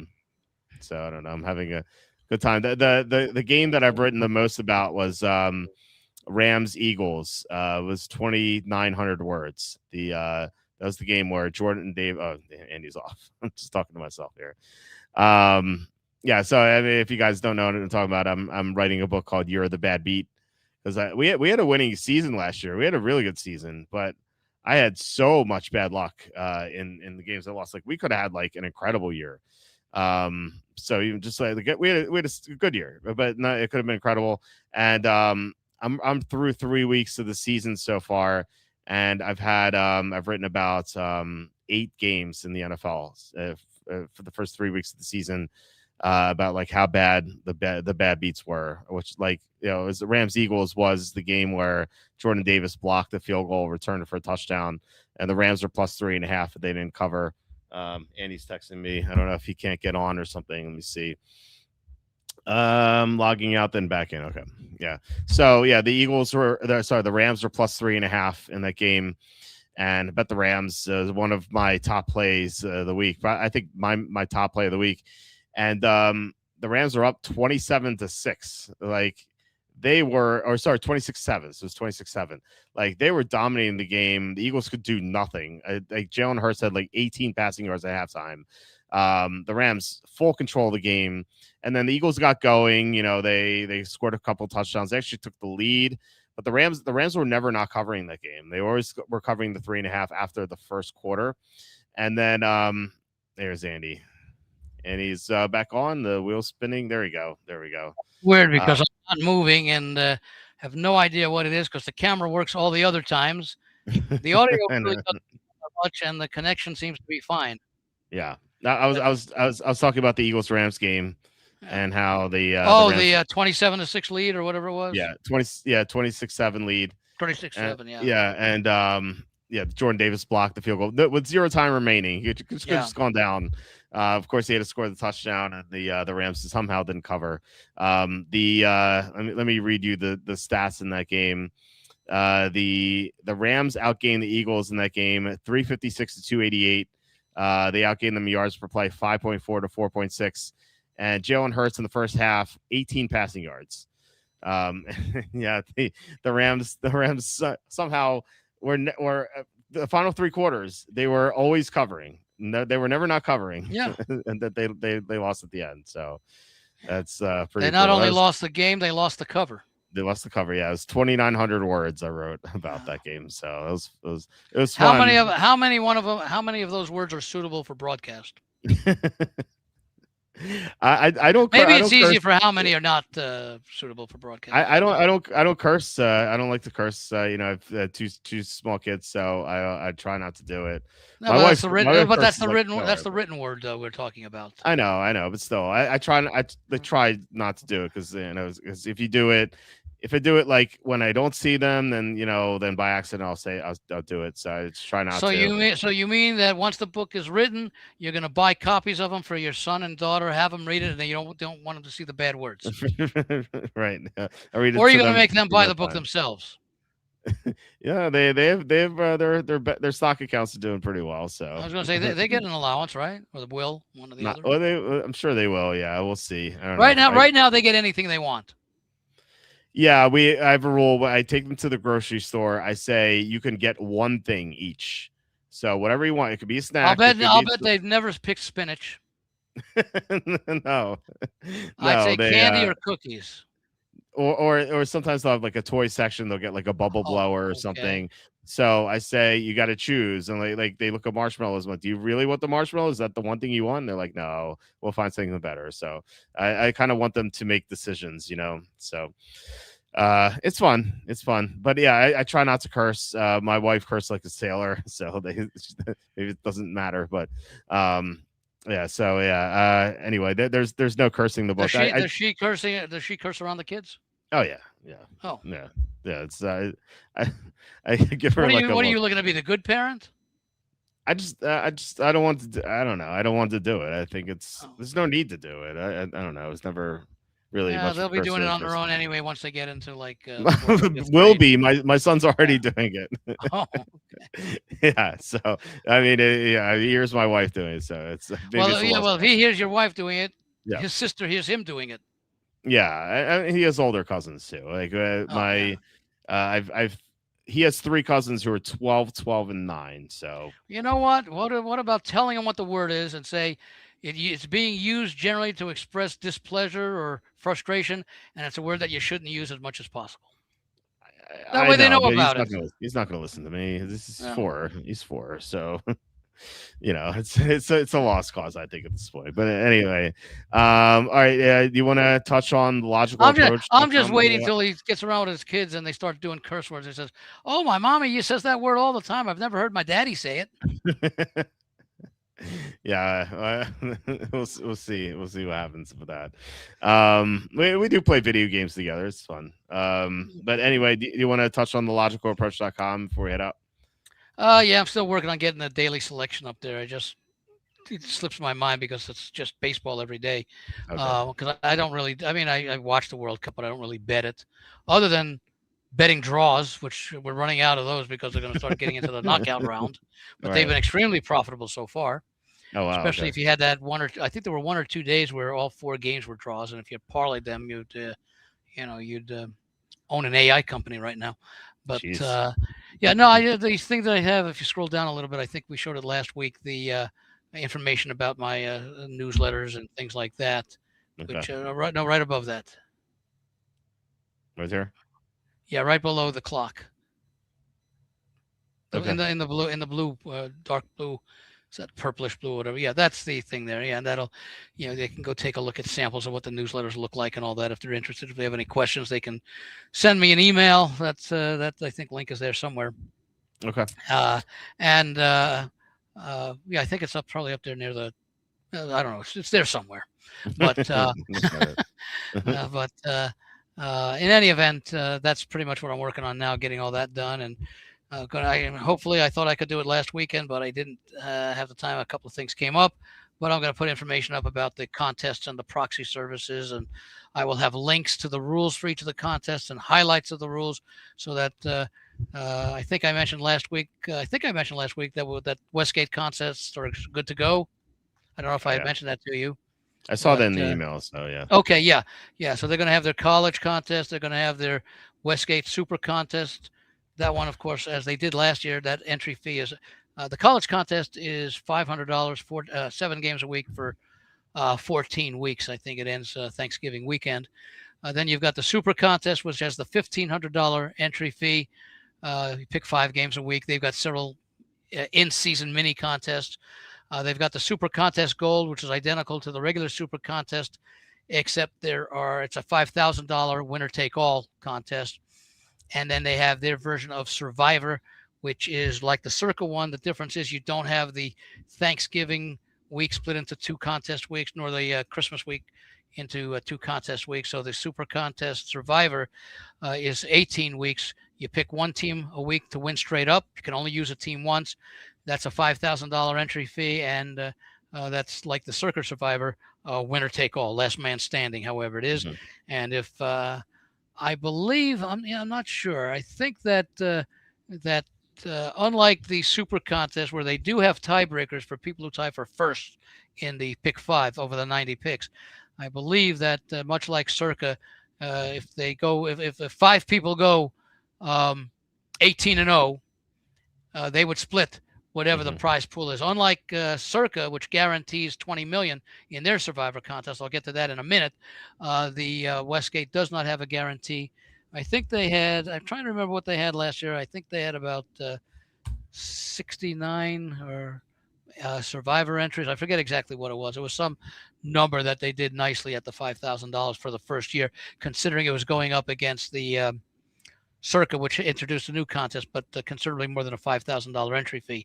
Circa has 3 contests. The one that's fashioned after the Westgate Super Contest, where you pick 5 games a week. By the way, the only one where you pick the straight-up winner are the survivors. In the Super Contest Gold, in the College Contest, and in the Super Contest classic, I call it the original, you pick winners against a static point spread. In other words, the numbers, even if the betting number on the betting board moves, the contest lines remain static. Right. Circa, their competition to the Super Contest was to come in with a similar format, 5 games a week against the point spread over 18 weeks. So you make a total of 90 picks against the point spread. The difference there is that their entry fee is $1,000, which which for a while caused the Westgate, which had been, I think the year before Circa came in. Actually, I think the year that Circa first came in and nobody knew about the contest. No, it was the year before. I think they had 3,300 at 1,500 a pop.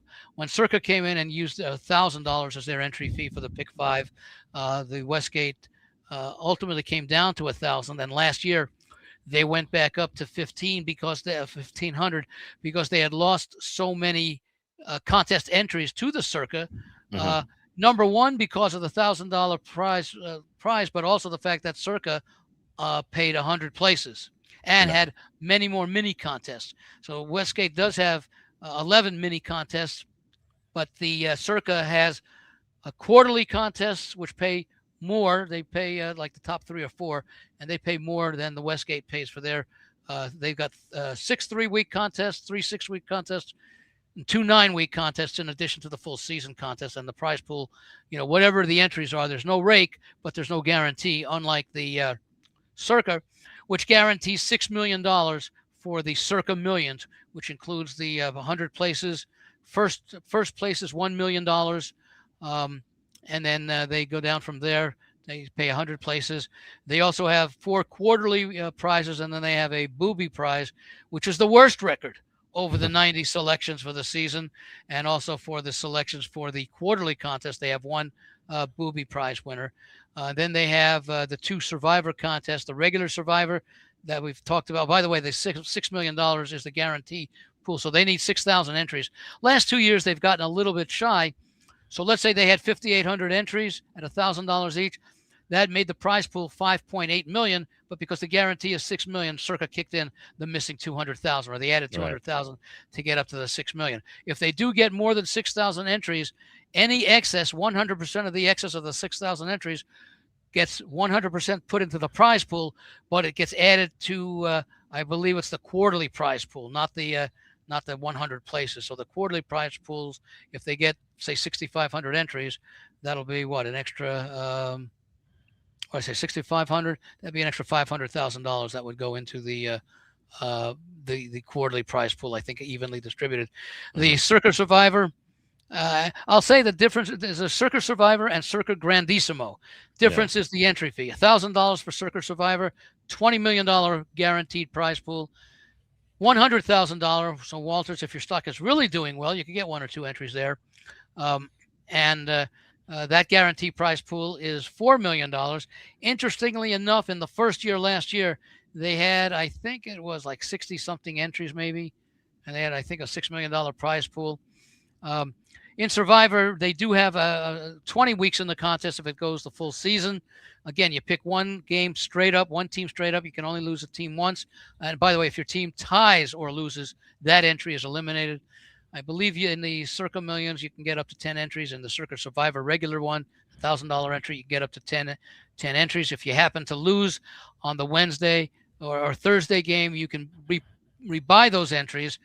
Even if you have the 10 maximum, you can still rebuy those 2 entries by the deadline, which is mid-afternoon on Saturday before the opening Sunday, Monday.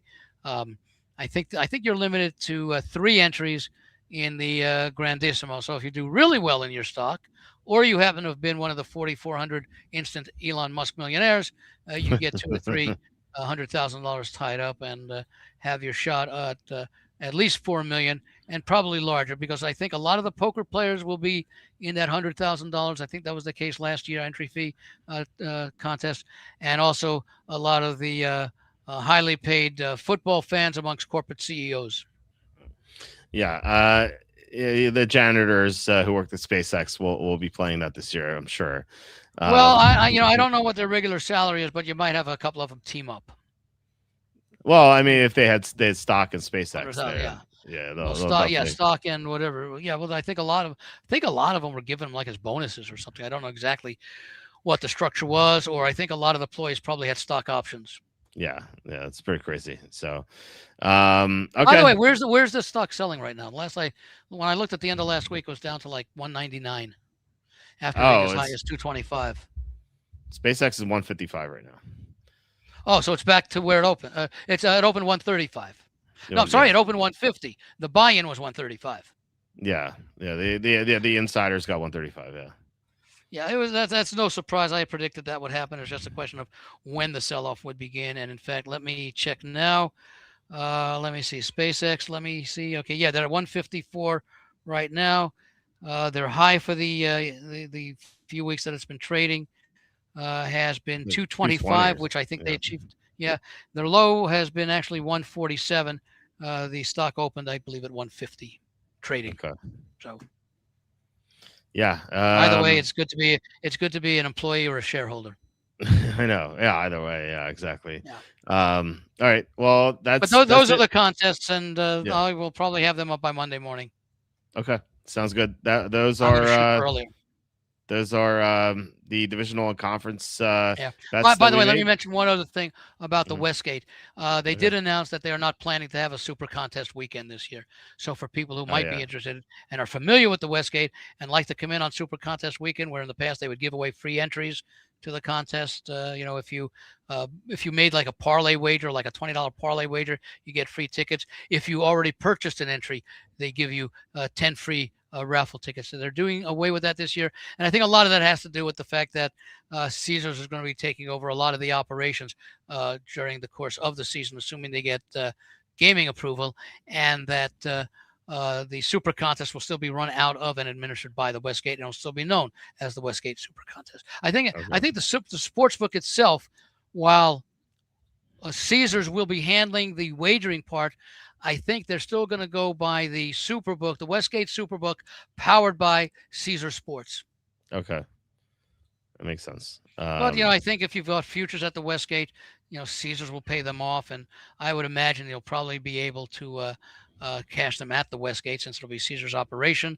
And if those of us who have Westgate apps will probably have everything transferred over to a Caesars app. Mm-hmm. Oh yeah, I'm sure it'll be fine. Although we'll still see if there's disorganization over there during the sign-ups. At where? Oh, at the Westgate. The Westgate, yeah. Let's see about that. But anyway, thanks guys for watching, commenting. Really appreciate it. Yeah, you were mentioning you were wrapping up the content before I interrupted you. Yeah.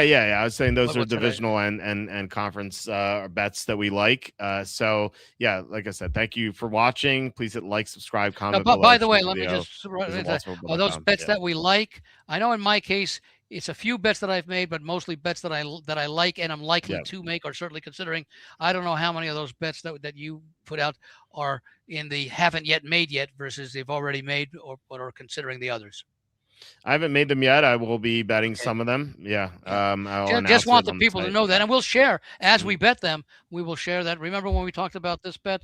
I decided not to make it, but I did decide to make this one that I did talk about. Yeah. Well, definitely. It's not that we're holding everything back. We're just waiting. Yeah, right. I mean, there's no reason to do it now because the odds aren't really going to change until at least training camp, but probably not until preseason or really the regular season, unless there's an injury. So, I make the future bets preseason. I make exacta bets, for example, will be made preseason. Okay.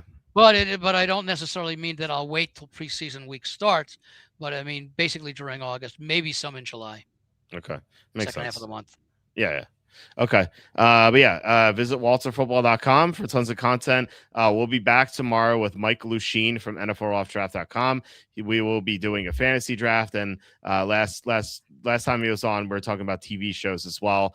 We got into like Lost and everything. So I'm sure we'll have more of a conversation about that too.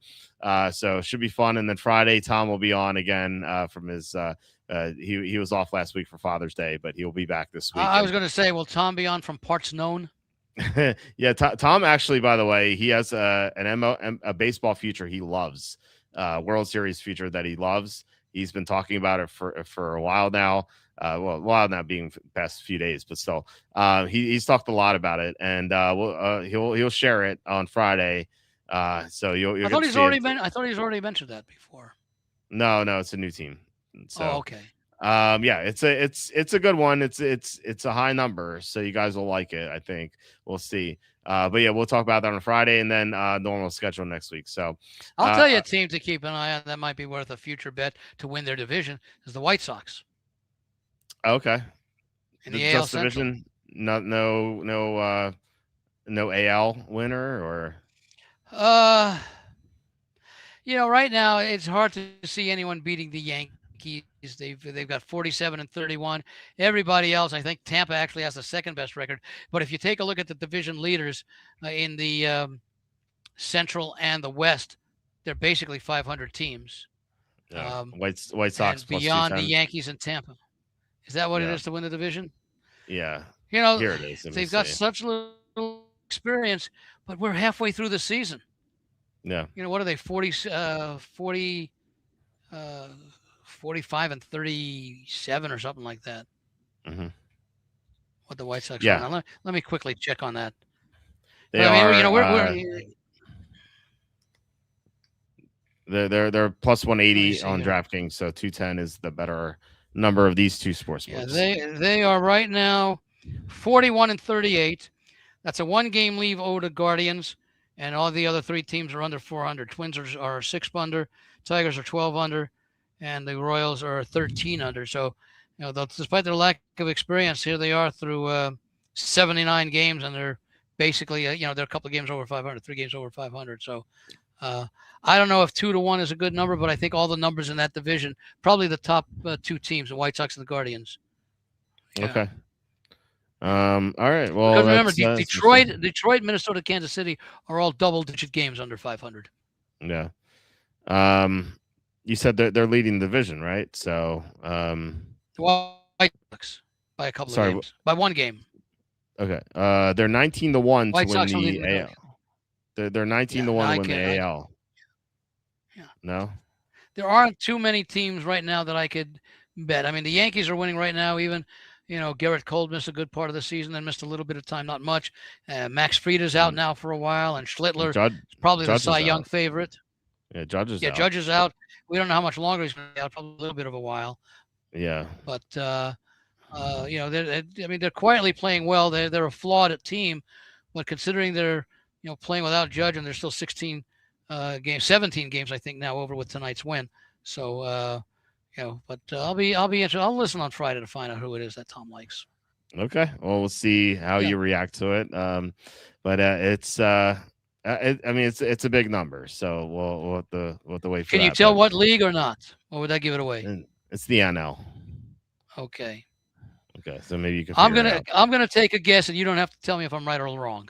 I will not tell you either. Well, I could tell you after the show. I just don't want to spoil it. Okay. I'll just throw it out now. Okay. Because it's a team. Is it a team that's been surprising all year? I didn't know what expectations were entering the season, so I can't answer that yes or no. But I'll throw the team out of St. Louis. I'll throw St. Louis out there, and you don't have to tell me if I'm right or wrong. I was gonna say whatever you said, I'd say okay. So okay. Yeah. Okay. Yeah. All right. We'll have to wait for Friday for that one. But all right. Well, yeah. So yeah, guys, thank you so much for watching and commenting. Really appreciate it. And once again, please visit walterfootball.com for tons of content. And I will talk to you tomorrow.